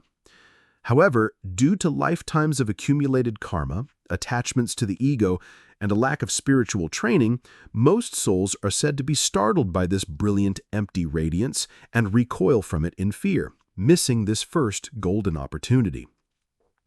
Having missed the clear light, the consciousness then enters a series of further bardhus, or intermediate states. In these subsequent stages, the soul encounters a procession of vivid, hallucinatory visions, which include both peaceful and wrathful deities. The Bardhu Thodol provides a crucial insight here. It explains that these visions of beautiful gods, compassionate figures, terrifying demons, and otherworldly landscapes are not external realities. They are merely the projections of the mind's own accumulated karmic imprints, the personification of its own inner states. The peaceful deities represent the pure, enlightened aspects of one's own nature, while the terrifying, wrathful deities are simply manifestations of one's own unresolved anger, greed, fear, and ignorance. Throughout the reading, the text constantly reminds the deceased not to be afraid, to recognize these visions as mere projections of their own mind, and to understand that these apparitions hold no real power over them. The ultimate goal of the guidance provided by the Bardhu Thodol is to help the soul achieve liberation in one of these intermediate states by recognizing the true nature of the visions. If liberation is not achieved, the karmic winds of past actions will eventually guide the consciousness towards a new rebirth. The text even provides guidance on how to choose a favorable rebirth if one is inevitable. The Bardhu Thodol provides a remarkable and compassionate map for navigating the most profound transition of all. It suggests that our final moments and what comes immediately after are not passive events, but an active psychological journey where awareness, recognition, and courage are the ultimate keys to our final destiny. Number 22. The World of Ideas. Living on through memes and legacy. Our exploration now takes a more secular, modern, and intellectual turn, examining a form of immortality that is not personal or spiritual in a traditional sense, but cultural and conceptual. This is the compelling idea that we live on after death, not through a surviving soul or a reincarnating consciousness, but through the ideas, influences, inventions, and creations we leave behind in the world. This concept is perhaps best encapsulated by the term meme, a term coined not for internet humor, but by the evolutionary biologist Richard Dawkins in his 1976 book, The Selfish Gene. In its original context, a meme is a unit of cultural information, a powerful idea, a catchy melody, a fashion trend, a scientific theory, a philosophical concept, or a practical skill. It is any piece of information that can be passed from one mind to another, replicating and evolving over time, much like a biological gene. From this perspective, our individual biological existence, our physical bodies, are temporary. We are the mortal vessels, the transient hosts for these potentially immortal ideas. However, the ideas we create, the concepts we refine, and the cultural information we transmit can achieve a form of immortality that far outlasts our physical lifespan. A powerful philosophical insight from Socrates, a beautiful and moving piece of music from Beethoven, a revolutionary scientific theory from Einstein, or even a simple act of kindness that inspires a chain reaction of compassion. These are all memes. The individuals who originated them are long gone, their bodies returned to dust, but their memes are arguably more alive, more potent, and more influential today than they were during their own lifetimes. They continued to exist, replicate, and shape our world through the minds of the living. This is the immortality of legacy. It is the continuation of our influence through our unique contributions to the shared, ever-evolving story of humanity. This form of afterlife is not something we passively enter upon death. It is something we actively and consciously build throughout our entire lives. Every word we write, every conversation that sparks a new idea in someone else's mind, every value we instill in our children, every piece of art we create, every problem we solve contributes to this legacy. It is a form of existence that is not supernatural, but is grounded in the very real, tangible, and measurable impact we have on the minds, hearts, and actions of other people. This view offers a powerful and deeply meaningful secular sense of purpose. It encourages us to think beyond the confines of our own lifespan and our own self-interest, and to consider what we are contributing to the world that will endure. It shifts the focus from "how can I live forever" to "what can I create that will live forever?" This perspective gives immense value to creativity, to teaching, to acts of compassion, and to the pursuit of knowledge. For our contemplation, consider the ideas, the values, and the influences that are most important to you. How are you sharing them? What is the meme of your life that you hope will continue to replicate, to evolve, and to inspire others long after you are gone? In this framework, we achieve a form of immortality not by surviving death, but by becoming a permanent and influential part of the ongoing, grand conversation of humanity. Number 23. Solipsism. Does reality end with your consciousness? We now venture into what is arguably the most isolating, radical, and conceptually challenging philosophical position imaginable. It is a theory that, if true, would provide the most absolute and total answer to our central question. This is the philosophy of solipsism. The term comes from the Latin solus, meaning alone, and ipse, meaning self. In its purest form, solipsism is the theory that only one's own mind is sure to exist. The solipsist cannot, with absolute certainty, prove the existence of anything outside their own consciousness. The external world, with its trees and mountains, other people with their own apparent thoughts and feelings, the entire vast, star-strewn universe, all of these could simply be constructs of one's own mind, an elaborate, seamless, and perfectly convincing dream from which one has never awakened. While it is a notoriously difficult, if not impossible, position to seriously maintain in daily life, as a rigorous thought experiment, it is a powerful and unsettling tool for exploring the true nature of certainty and reality.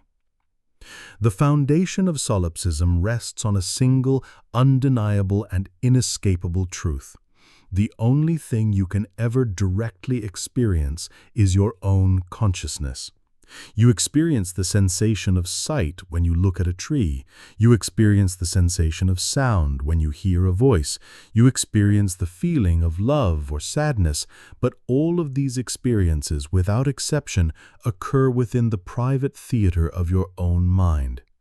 You have no direct, unmediated access to the tree in itself, or to the inner conscious experience of another person.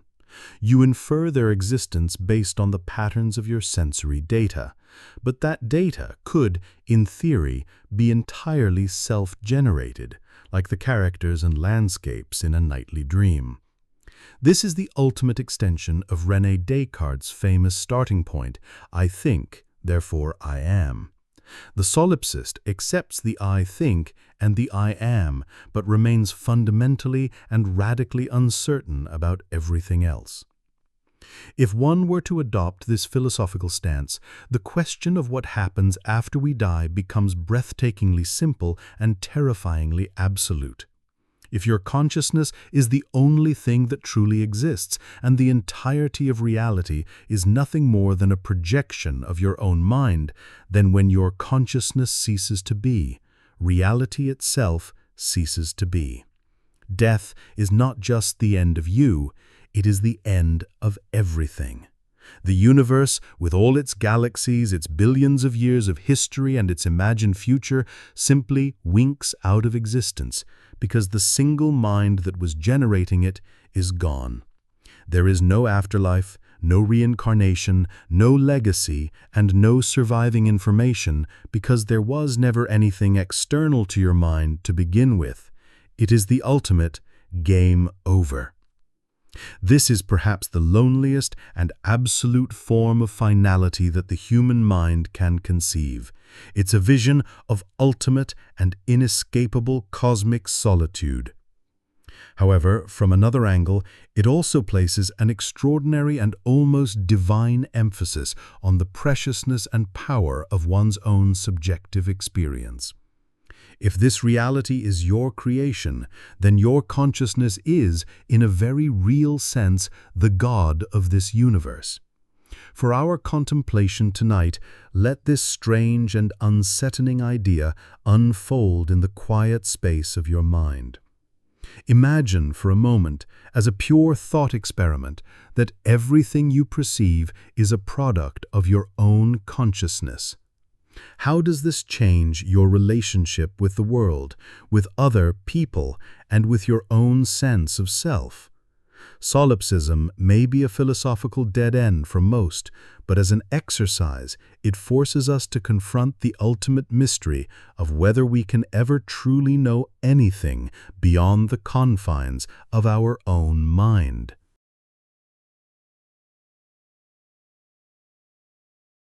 Number 24. The concept of a higher self or oversoul. Our exploration now turns to a spiritual and metaphysical concept that offers a deeply comforting and empowering vision of our existence, one that seeks to reconcile both our individual identity and our connection to a universal source. This is the idea of a higher self, sometimes referred to as the oversoul. This perspective, which can be found in various forms in Transcendentalist philosophy, New Age thought, Gnosticism, and certain Eastern spiritual traditions, suggests that the individual personality we experience every day, our conscious ego, with all its fears, desires, and sense of separation, is just one small facet or projection of a much larger, wiser, and more complete spiritual entity.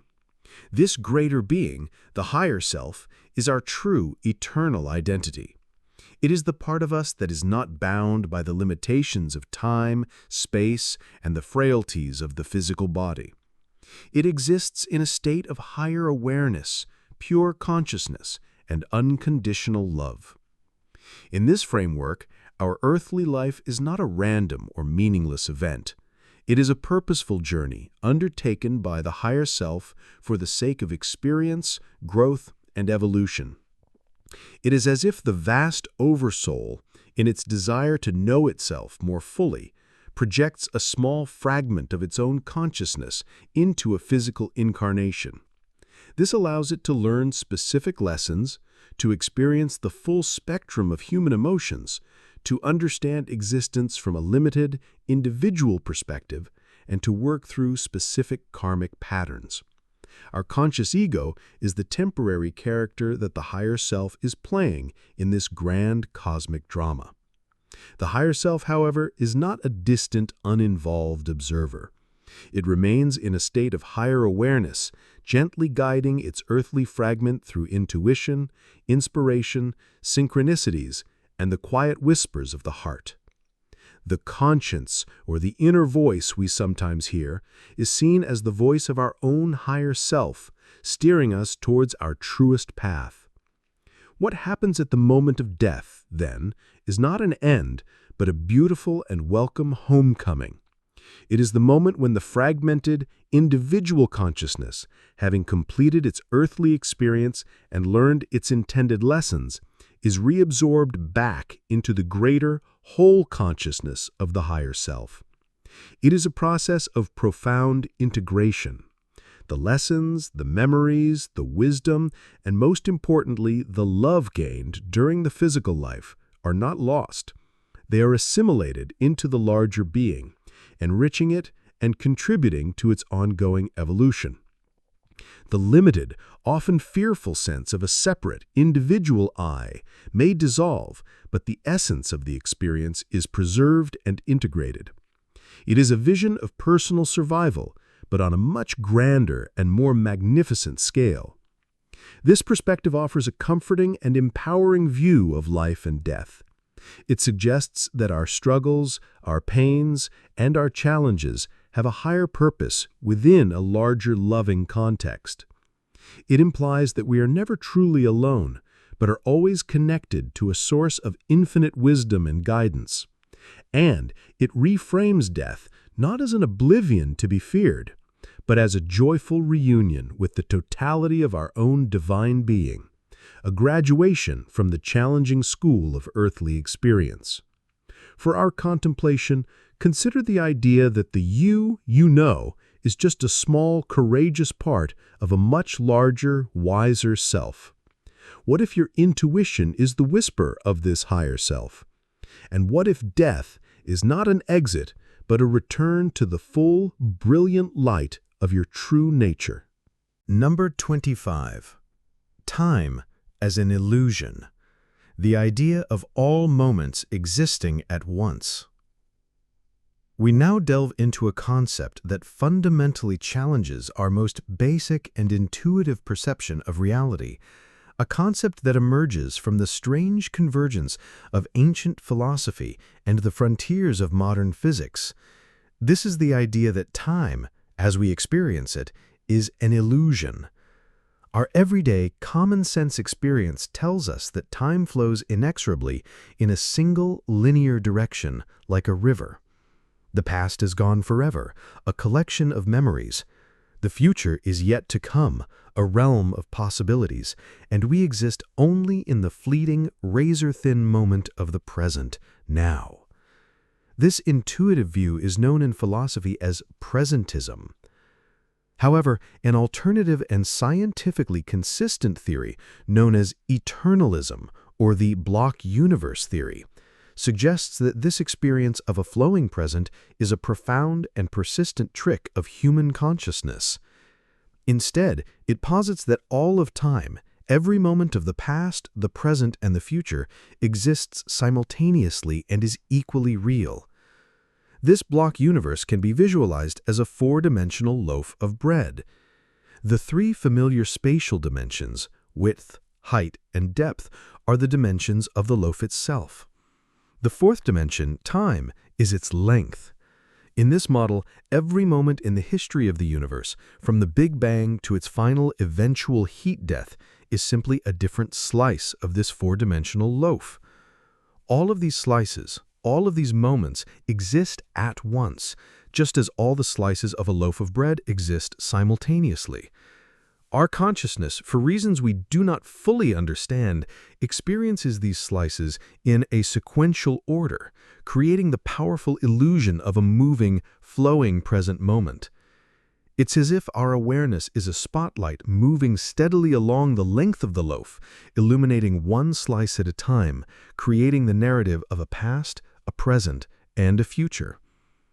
This perspective, while deeply counterintuitive, is entirely consistent with Albert Einstein's theory of relativity, which treats space and time as a single, unified entity called space-time. Relativity shows that the present moment is not absolute, but is relative to the observer's motion and gravitational field. This theory has staggering implications for our understanding of life and death. If all moments exist eternally and are equally real, then your life is not a fleeting journey that begins at a specific point and ends at another. Your entire existence, every single moment you have ever lived or ever will live, is a permanent and unchangeable pattern etched into the very fabric of space-time. Your birth is not a true beginning, and your death is not a true end. They are simply two coordinates, two different slices in the block universe. The you of your childhood, the you of this present moment of listening, and the you of your old age all exist with equal reality in their respective parts of the block universe. In this eternalist view, the question of an afterlife becomes meaningless because the concept of after is itself an illusion. Your consciousness doesn't go anywhere after you die, because the you who is alive at every moment of your life is eternally existing within those moments. It's a form of immortality that is both profound and deeply unsettling. You are not destined to repeat your life, as in Nietzsche's eternal recurrence, but your single, unique life is forever a part of the static, four-dimensional reality of the cosmos. For our contemplation, try to imagine your entire life from beginning to end as a single, complete, and timeless object. What if every moment, even those long past, is still happening in its own slice of time? In this view, death loses its sting of annihilation, but life loses its dynamic sense of progression, becoming instead a beautiful, timeless, and eternally existing pattern. Number 26. The nature of nothingness. Exploring the void. Our journey now takes us to the very edge of conceptual thought, to a destination that is not a place, but an absence. We will attempt to contemplate a reality that is perhaps the most difficult for the human mind to truly grasp, the nature of nothingness. When we consider death from a purely materialist or nihilistic perspective, we are faced with the prospect of not just the end of our conscious experience, but a return to a state of absolute non-existence. But what precisely is this nothingness? Our minds, which are evolved to perceive and process some things, struggle to even imagine it. We can conjure an image of a black, empty void, but even that void is a something. It is a space. It has the property of being black. It has dimensions. True, absolute nothingness is the absence of space, the absence of time, the absence of matter, the absence of energy, the absence of properties, and even the absence of absence itself. It is a concept that our language and our imagination can only point towards, but never fully encompass. Philosophically, this concept of nothingness has been a source of both profound terror and deep fascination. The existentialist fear of non-being, the feeling of angst or dread, is considered a core part of the human condition. It is the anxiety that arises from the recognition of our own mortality and the stark possibility that our consciousness, our entire subjective world, will be utterly and completely annihilated, leaving not even a trace or an echo. This is not the peaceful sleep of death that many hope for, as sleep is still a state of being. This is an absolute cessation that erases the very possibility of any experience whatsoever. It is the state that, presumably, existed for us before our birth, a state we cannot remember because we were not there to experience it or to experience the lack of it. The ancient Greek philosopher Epicurus, whose philosophy was aimed at achieving a life free from turmoil, famously argued that this very nature of nothingness is precisely why we should not fear death. He stated, in a simple yet profound logical argument, death is nothing to us, for when we exist, death is not yet present, and when death is present, we do not exist. In other words, we, the conscious subjects, will never experience the state of being dead. The very entity that would experience the badness of death is the thing that is annihilated by it. Therefore, to fear the state of non-existence is irrational, as it is a state that is, by definition, impossible for us to experience. It is the state that presumably existed for us before our birth, a state we cannot remember because we were not there to experience it or to experience the lack of it. This elegant, logical argument, while intellectually sound, often does little to quell the deep, primal emotional fear of oblivion. The human mind is wired for survival, for continued existence, and the thought of its own complete and total end is perhaps its greatest conceptual and emotional challenge.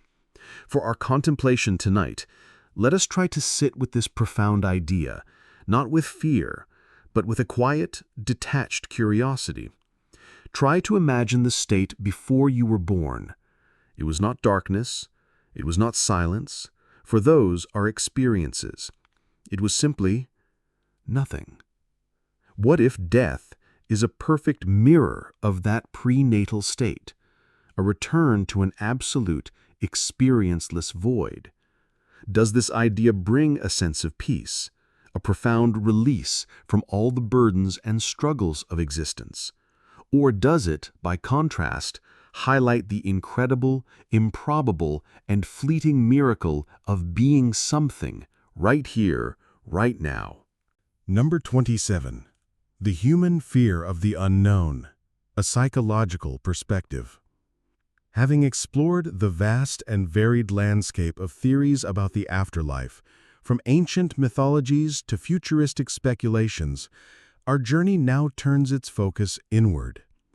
We will examine not what might happen after we die, but why we are so compelled to ask the question in the first place. At its very heart, our relentless, species-wide speculation about death is driven by one of the most powerful, fundamental, and ancient of human emotions, the fear of the unknown. Our brains are, in essence, prediction machines. They have evolved over millions of years to constantly model the world around us, to recognize patterns, to anticipate outcomes, and to create a sense of order and control that allows us to navigate our environment safely.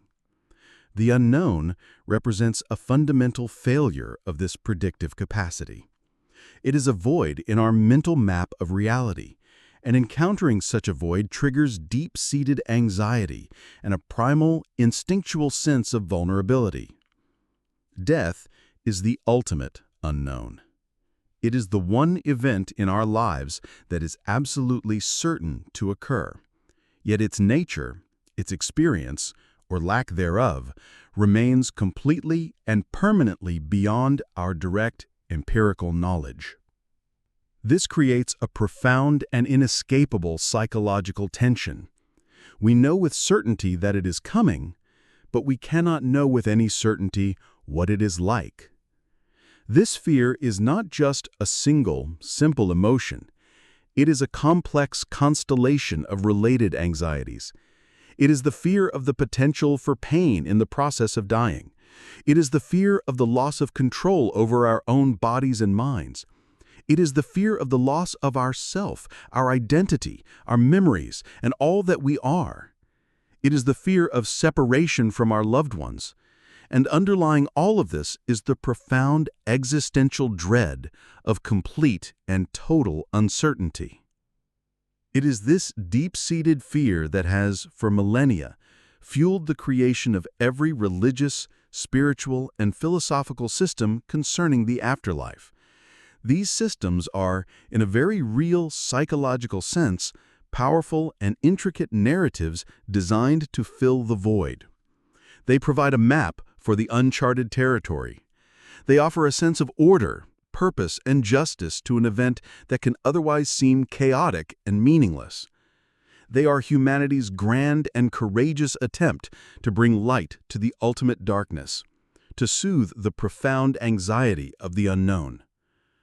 From an evolutionary perspective, this fear makes perfect sense. A healthy fear of death and danger is a powerful survival instinct. Organisms that were cavalier about threats were far less likely to survive and pass on their genes. This ancient, hardwired programming still operates within the deepest parts of our brains, making it incredibly difficult to approach the concept of our own mortality with detached, rational calm. Our biology screams at us to continue existing, to avoid the final unknown at all costs.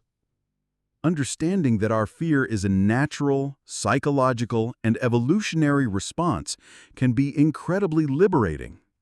It allows us to view our own anxieties about death not as a personal failing or a weakness, but with a sense of compassion and detachment. It suggests that the answers we seek may be less about discovering an objective, factual truth about the afterlife, and more about finding a way to make peace with the enduring reality of uncertainty. By learning to become more comfortable with not knowing, by cultivating a sense of trust in the face of the unknown, we can begin to loosen the grip of this primal fear.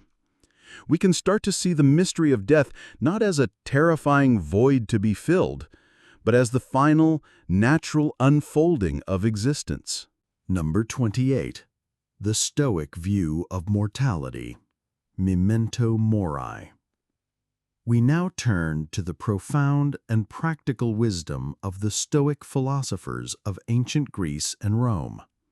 Thinkers like Seneca, the advisor to Emperor Nero, Epictetus, who was born a slave and became a revered teacher, and Marcus Aurelius, the Roman emperor who wrote his philosophical diary, Meditations, while on military campaign. The Stoics did not offer elaborate speculative theories of a heavenly afterlife or a cycle of reincarnation. Their focus was far more grounded and immediate. They sought to develop a practical and resilient philosophy for living a virtuous, tranquil, and meaningful life, especially in the face of the one great certainty, our inevitable mortality. Their entire approach can be encapsulated in the powerful Latin phrase memento mori, which translates to remember that you must die. For the Stoics, this was not a morbid, depressing, or fearful mantra. It was a powerful, life-affirming, and clarifying tool for achieving wisdom, perspective, and true inner peace. The practice of memento mori involves consciously and regularly contemplating your own death. It is the act of stepping back from the rush of daily life and calmly acknowledging its finite nature. The purpose of this practice is to act as a powerful filter, stripping away the non-essential and revealing what truly matters. By keeping death in mind, the Stoics argued, you are far less likely to be distracted by petty annoyances, to be consumed by the pursuit of fleeting pleasures, or to be tormented by the desire for fame, wealth, or the approval of others. You realize that your time is the most precious and non-renewable resource you possess.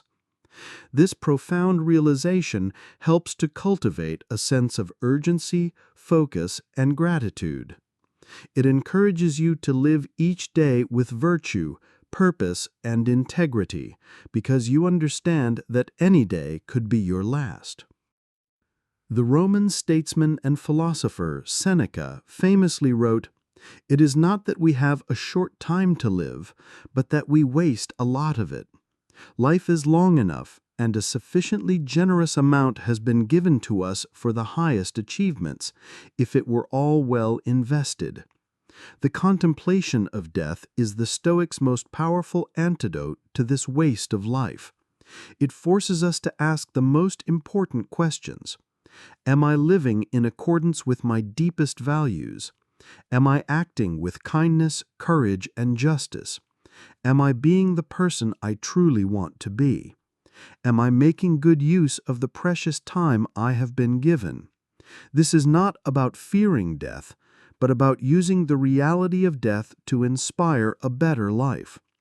The Stoics believed that a wise person is one who has learned to die well, and to learn to die well means, first and foremost, to learn to live well. A life lived with virtue and purpose is a life that is complete, no matter its length. For our contemplation tonight, let us engage in this ancient and powerful practice. Gently, without fear, bring to mind the reality of your own mortality. Feel the weight of this simple, undeniable truth, not with anxiety, but with a sense of profound clarity. Let it wash over your current concerns. What worries or anxieties that occupy your mind seem less significant in the face of this ultimate reality? What actions, relationships, or pursuits feel more meaningful and more urgent? The practice of memento mori is a direct path to gratitude and presence. It is a quiet, internal reminder to live fully, to love deeply, and to act virtuously, because this life, this very moment, is a precious and fleeting gift. Number 29. Epicureanism. Why we shouldn't fear death.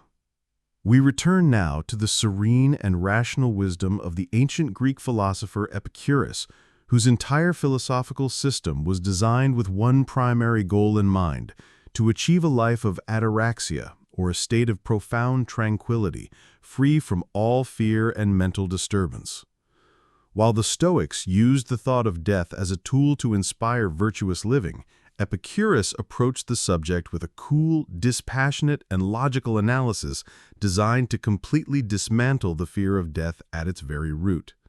His argument is one of the most famous, elegant, and simple in the entire history of philosophy, aiming to prove that our deep-seated fear of what comes after life is fundamentally irrational. By removing what he saw as one of the greatest sources of human anxiety, he hoped to free people to live a more pleasant, peaceful, and untroubled life. The core of the Epicurean argument is often referred to as the symmetry argument, or the no subject of harm argument. It begins with a very simple and clear premise. For something to be considered bad for you, you must exist in order to experience it as bad. Physical pain is bad because you are consciously present to feel it. Grief and loss are bad because you are there to experience the sorrow. Injustice is bad because you are there to suffer its effects. However, death, Epicurus argued, is a state of total and complete annihilation of consciousness. It is a state of non-existence. Therefore, the you, the conscious subject who would have been present to experience the badness of death, no longer exists. As he famously and concisely put it, when we are, death is not come, and when death is come, we are not.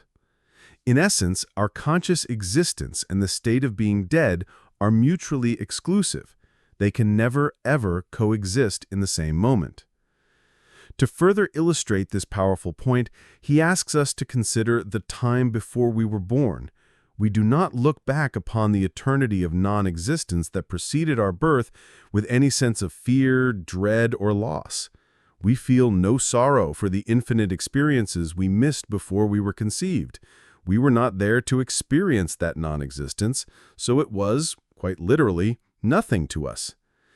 Epicurus argues that the state of non-existence that will follow our death will be exactly the same as the state of non-existence that came before our birth. It will be a state of no sensation, no consciousness, and therefore no suffering. If we are not troubled by the eternity of our past non-existence, he asks, why should we be so troubled by the eternity of our future non-existence? They are symmetrical states of pure nothingness. This rational, logical approach is designed to be a powerful philosophical tool for achieving peace of mind. By logically demonstrating that death cannot harm us, as we will not be there to be harmed, Epicurus hoped to free people from the powerful grip of mortal terror. For our contemplation tonight, let this elegant logic settle into your mind. Consider the vast, infinite expanse of time before your consciousness flickered into being. It was not a painful or frightening state. What if death is simply a perfect mirror of that prenatal condition, a return to a neutral, experienceless state? While this may not satisfy the deep emotional human desire for continued existence, from a purely logical standpoint, the Epicurean argument offers a powerful and direct pathway to making a rational peace with our own mortality. Number 30. The meaning of legacy, how we live on in the world. After exploring the profound and often unsettling possibility of our own consciousness ceasing to exist, we now turn our focus to a form of immortality that is not dependent on the survival of a soul or the existence of a spiritual realm. It is a form of immortality that is both real, tangible, and attainable for every single one of us. This is the immortality of legacy. Legacy is the sum of our impact on the world. It is the collection of ripples that we leave behind in the lives of others, in our communities, and in the great ongoing story of humanity. It is the way we continue to live on, not in a mystical afterlife, but in the tangible and intangible ways we have shaped the world and the people around us. This perspective shifts the focus from the introspective question of, will I survive, to the outward-looking and empowering question of, what will survive of me? Our legacy is a complex and beautiful tapestry, woven from countless different threads throughout our lives. It exists in the warm, cherished memories we create with our loved ones, the shared laughter, the quiet comfort, the moments of joy, and the unwavering support that will be remembered and retold long after we are gone. It exists in the values we instill in our children and our communities, the wisdom we share with our friends, and the lessons we teach, whether we are a parent, a mentor, or simply a good example. These values can guide the actions and choices of others for generations to come. Our legacy is also in the work we do, the contributions we make. Whether we are building a family, a business, a piece of art, a community garden, or simply performing our daily work with integrity and kindness, we are adding to the world. Every act of compassion, every moment of creativity, every effort to make the world a slightly more just, beautiful, or understanding place contributes to this enduring part of ourselves. This form of immortality does not require grand, heroic deeds that are recorded in history books. While the legacies of great artists, scientists, spiritual leaders, and social reformers are vast and visible, the legacy of a single individual is no less real or meaningful.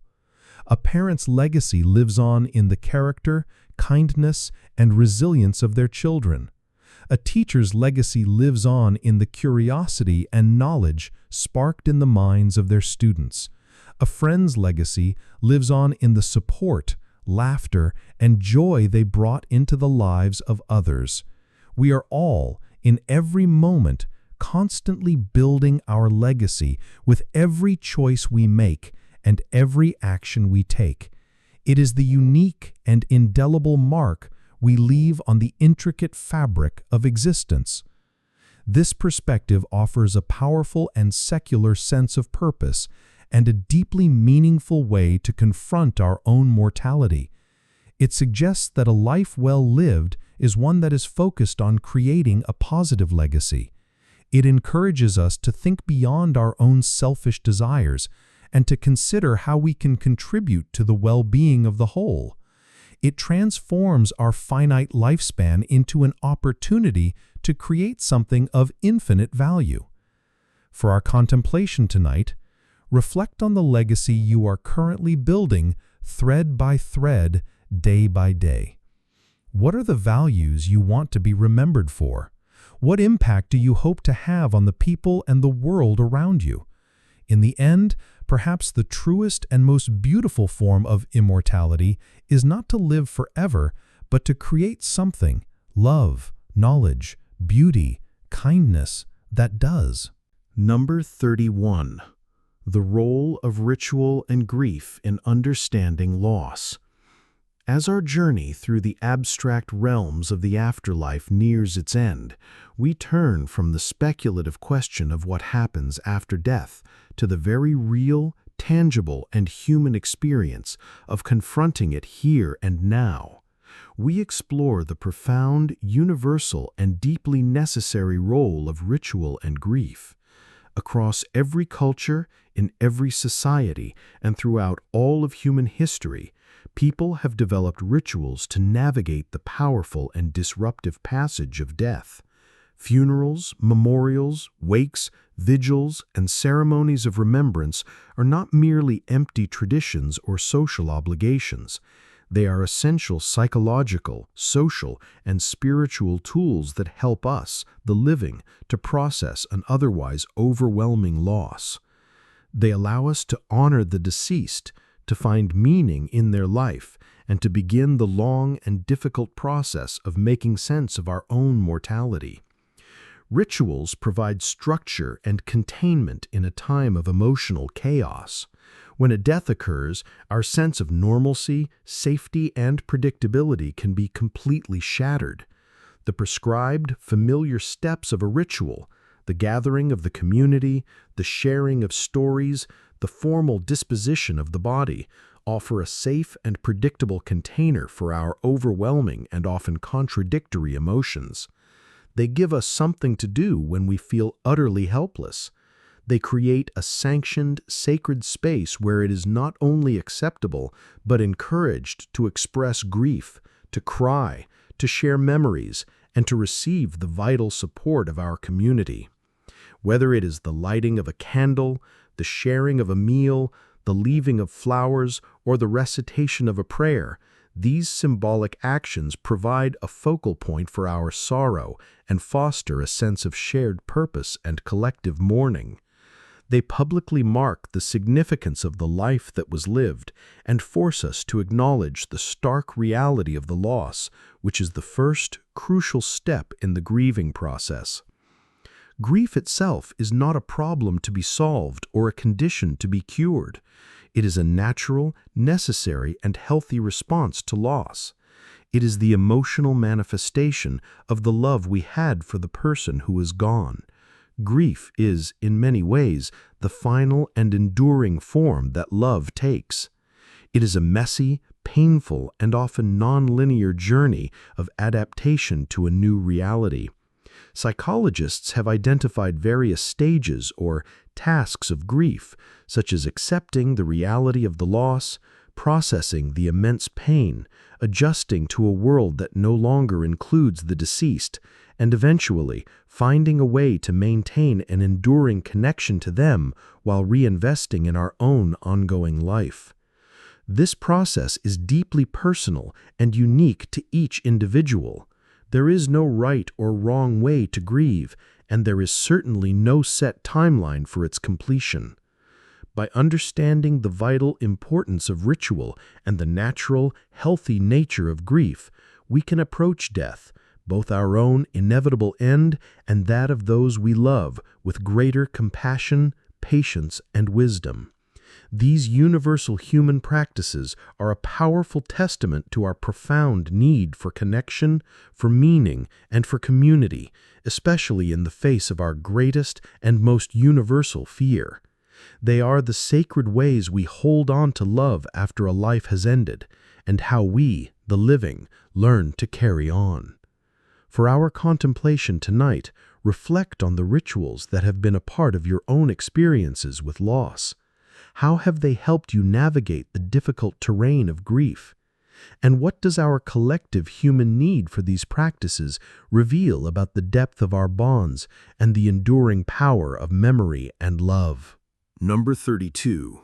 Finding Peace in Uncertainty. We have journeyed through a multitude of theories, a vast and varied landscape of human thought. We have explored the detailed, structured maps of ancient afterlives and the stark material conclusions of modern science. We have contemplated the possibilities of reincarnation, of final oblivion, of quantum souls, and of digital heavens. And now, after considering all these potential destinations, we arrive back at our starting point, at the one undeniable and perhaps most profound truth of all: we do not know.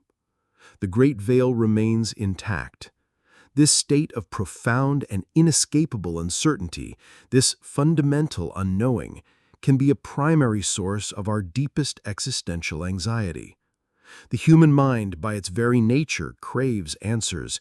It seeks patterns, it builds models, it desires certainty and control. But what if the ultimate answer, the greatest wisdom, lies not in finding a belief to cling to, but in learning to be at peace with the question itself? Finding peace in uncertainty is perhaps the final and most profound spiritual and philosophical practice. It is a conscious and courageous act of surrendering our deep-seated need for control. It is about releasing our attachment to a specific desired outcome, whether that is an eternal paradise or a peaceful nothingness. It involves humbly and honestly acknowledging the absolute limits of our human knowledge and learning to embrace the great mystery, not as a terrifying problem to be solved, but as an essential and even beautiful aspect of the human condition. This is not a passive resignation or a cynical giving up. It is an active and liberating choice to live with an open heart and an open mind, to find our grounding not in the fragile security of a belief, but in the quiet strength and courage it takes to face the unknown. This practice can be cultivated and strengthened through the gentle art of mindfulness and presence, by repeatedly and compassionately bringing our attention to the present moment, to the simple physical sensation of our breath flowing in and out, to the sounds that arise and fall away in our environment, to the feeling of being alive and aware right here, right now, we can find a sense of stability and peace that is completely independent of any future outcome. In the pure experience of the present moment, there is no past to regret and no future to fear. In the now, there is no fear of death, only the direct experience of life. By repeatedly returning our awareness to this simple, grounding reality, we train our minds to be less consumed by anxieties about a future we cannot possibly know or control. We learn to trust in the unfolding process of life, to navigate its currents without needing a detailed map of the entire river. This is the subtle wisdom that echoes through many of the world's great spiritual traditions. It is the beginner's mind of Zen Buddhism, which is open to all possibilities and expert in none. It is the negative capability described by the poet John Keats, the ability to exist in uncertainties, mysteries, and doubts without any irritable reaching after fact and reason. For our contemplation tonight, let go of the need for a definitive answer. Gently release the theories, the beliefs, and the fears we have explored. Simply allow yourself to rest in the quiet, open space of not knowing. Feel the profound and simple peace that can arise when we stop struggling for certainty and instead open ourselves to the vast, silent, and sacred mystery of it all. Can you find a sense of profound freedom in this ultimate uncertainty? Number 33. The interconnectedness of life and death. As our exploration deepens, we begin to see that life and death are not two opposing forces locked in an eternal battle. They are not a beginning and an end, a presence and an absence. Instead, they are two inseparable, deeply intertwined aspects of a single, unified, and continuous process. They are like two sides of the same coin, the inhalation and the exhalation of existence, the crest and the trough of a single cosmic wave. One cannot exist without the other, and each gives rise to the other in an endless, graceful dance. This concept of profound interconnectedness is a central theme in many spiritual traditions, ecological worldviews, and even modern scientific understanding. It invites us to see beyond our individual, separate selves and to recognize our place within a much larger web of being, a web where life constantly and beautifully arises from death, and death, in turn, nourishes and makes way for new life. From a purely biological and astronomical perspective, this interconnectedness is a literal and undeniable truth. Every living organism on this planet is composed of atoms that were forged in the hearts of long-dead stars. We are, quite literally, made of stardust. The nutrients in the soil that give rise to the plants we eat come from the decomposition of organisms that have lived and died before us. We are sustained by the legacy of past life. In this grand ecological cycle, our own death is not just an end, it is a contribution. Our bodies return to the earth, our atoms are recycled, and we become part of the ongoing, ever-transforming story of life on this planet, providing the building blocks for future generations of trees, flowers, and animals. This idea of interconnectedness also extends to a more philosophical or spiritual level. The lessons we learn, the love we share, the art we create, and the impact we have on others do not simply vanish with our physical death. They ripple outwards, influencing the lives of those we have touched, who in turn influence others in a chain reaction that extends far beyond our sight. In this sense, our individual life is like a wave in the great ocean of humanity. While the specific form of the wave may crest, break, and return to the sea, its energy is not lost. It becomes part of the ocean's ongoing, powerful movement. We are inextricably linked to those who came before us, whose struggles and triumphs paved the way for our existence, and to those who will come after us, whose lives will be shaped in some small way by our own. This perspective can foster a profound sense of belonging and purpose. It alleviates the potential loneliness of an isolated, individual existence and replaces it with a sense of participation in a grand cosmic dance. For our contemplation tonight, consider the ways in which you are connected to this great web of life and death. Think of the food you eat, the air you breathe, the ideas you have inherited. They are all gifts from a vast interconnected cycle of which you are an integral part. What if death is not a departure from the world, but a deeper, more complete integration into it, a peaceful dissolution of the boundaries of the self, allowing you to become one with the entire, magnificent, and ongoing process of existence? Number 34. The final paradox. Death gives meaning to life. We now arrive at what is perhaps the most profound, powerful, and central paradox of our entire exploration. It is an idea that flips our conventional thinking on its head. This is the concept that it is the very fact of our mortality, the undeniable reality of our finite existence, that gives our lives meaning, value, beauty, and urgency. If we were to live forever, if our time were infinite, then any single moment, any single choice, any single relationship would lose its precious and profound significance. There would always be another day, another year, another millennium, to do what we have left undone, to say what we have left unsaid. Procrastination would become the ultimate state of being. But because our time is finite, because we know with certainty that our existence has an end, each moment becomes infinitely, heartbreakingly precious. This is the great and unexpected gift of death. It is the dark, velvet backdrop against which the brilliant, vibrant colors of life can truly be seen and appreciated. The awareness of our finitude is what motivates us to create, to love, to strive, to learn, and to experience the world with a sense of presence and deep appreciation. Why do we cherish the breathtaking beauty of a sunset? Because we know it is transient and will not last. Why do we value our relationships with those we love so deeply? Because we know that our time with them is limited and must be treasured. The very scarcity of time is what gives it its immense value. If we had an infinite supply of it, it would become as worthless as a single grain of sand on an endless beach. This idea is a cornerstone of existentialist philosophy.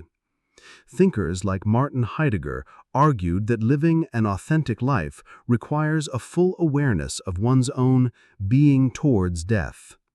By confronting our mortality directly, not with fear, but with clear-eyed courage, we are freed from the trivial concerns, the petty anxieties, and the inauthentic modes of living that society so often imposes on us.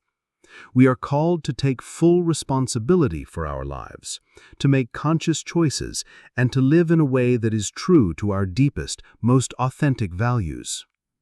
In this sense, death is not a terrifying specter to be avoided or denied. It is a wise and constant advisor, whispering quietly in our ear, "Live now, live fully. This is your moment. Do not waste it."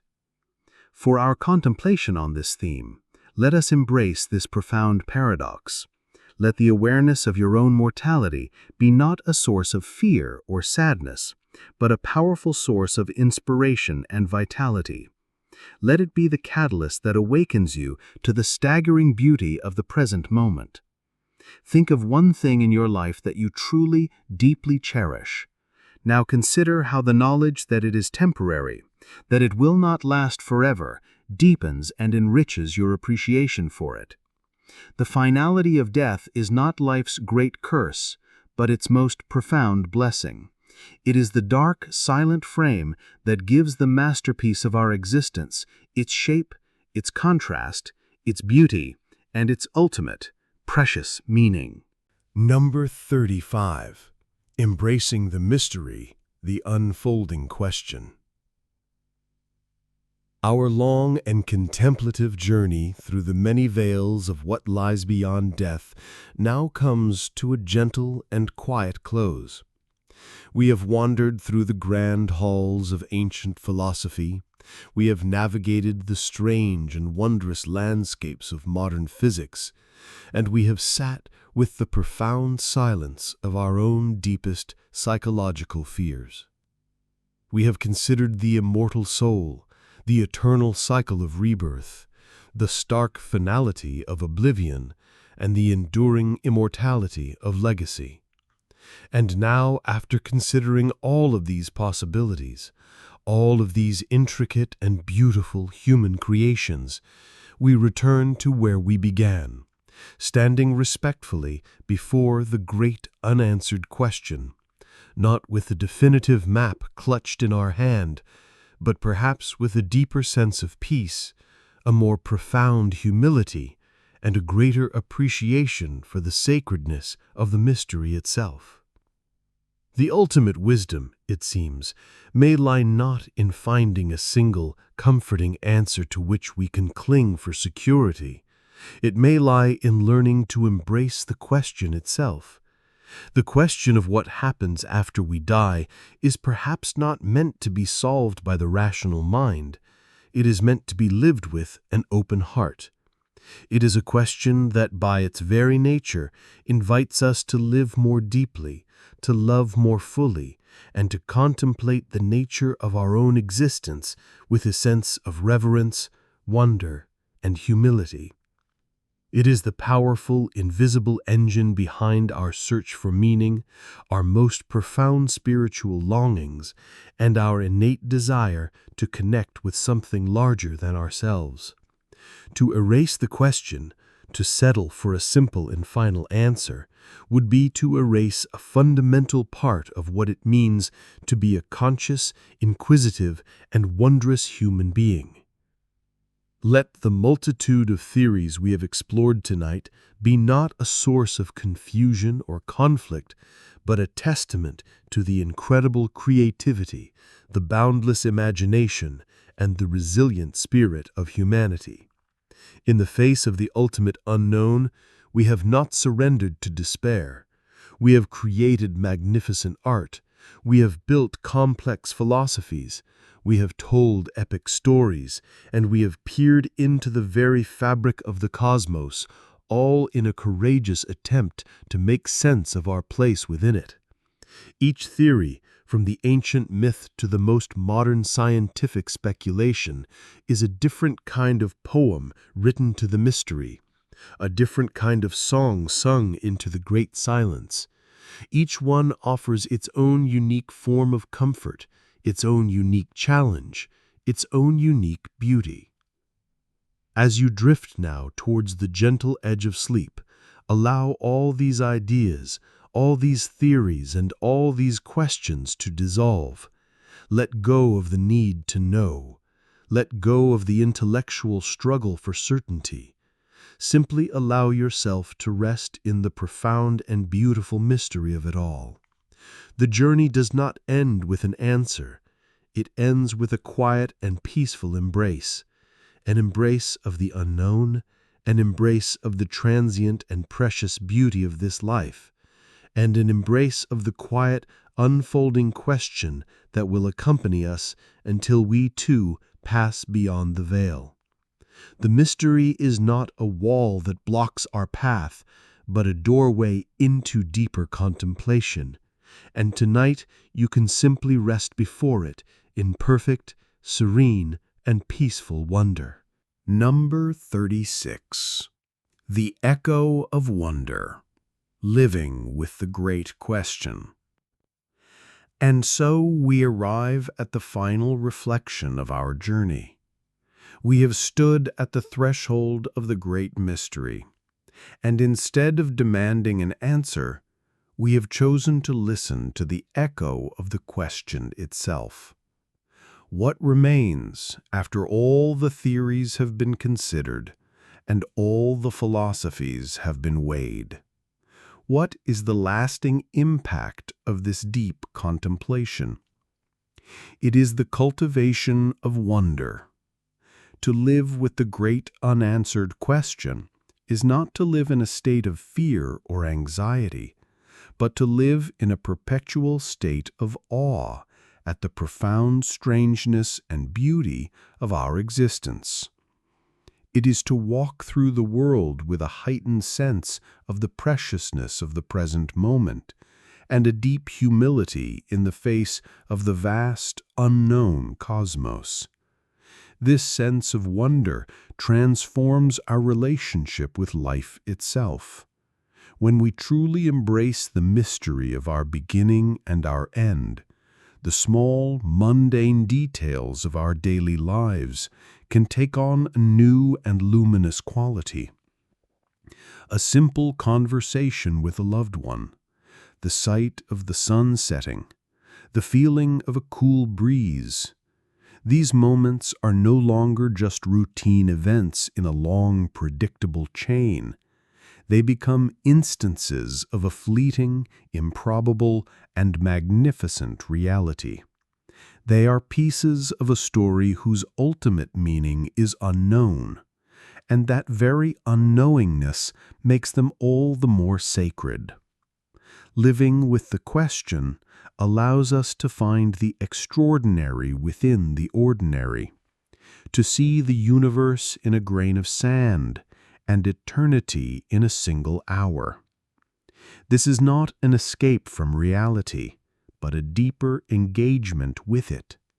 It is the understanding that our rational minds, as powerful as they are, have limits. There are dimensions of existence that may forever lie beyond our intellectual grasp. And that is not a failure, but an invitation. It is an invitation to engage with the world not just through analysis, but through feeling, through intuition, through art, and through connection. It is the recognition that the most important truths in life are not always the ones that can be proven in a laboratory or written down in an equation, but are often the ones that are felt in the quiet depths of our own being. As you now prepare to drift into the restorative silence of sleep, let this echo of wonder be your final companion. Let it be a gentle reminder that you are a part of a magnificent and mysterious unfolding. You are a conscious piece of the cosmos, temporarily awakened to ponder itself. The need for a final answer can now dissolve, replaced by a serene and joyful participation in the ongoing, beautiful mystery. The great question is not a burden to be solved, but a gift to be carried, a gift that illuminates every step of our finite journey. Let this sense of wonder be the soft ground upon which you rest, and the quiet music that guides you into your dreams, secure in the profound and peaceful embrace of the great, unfolding, and eternal question.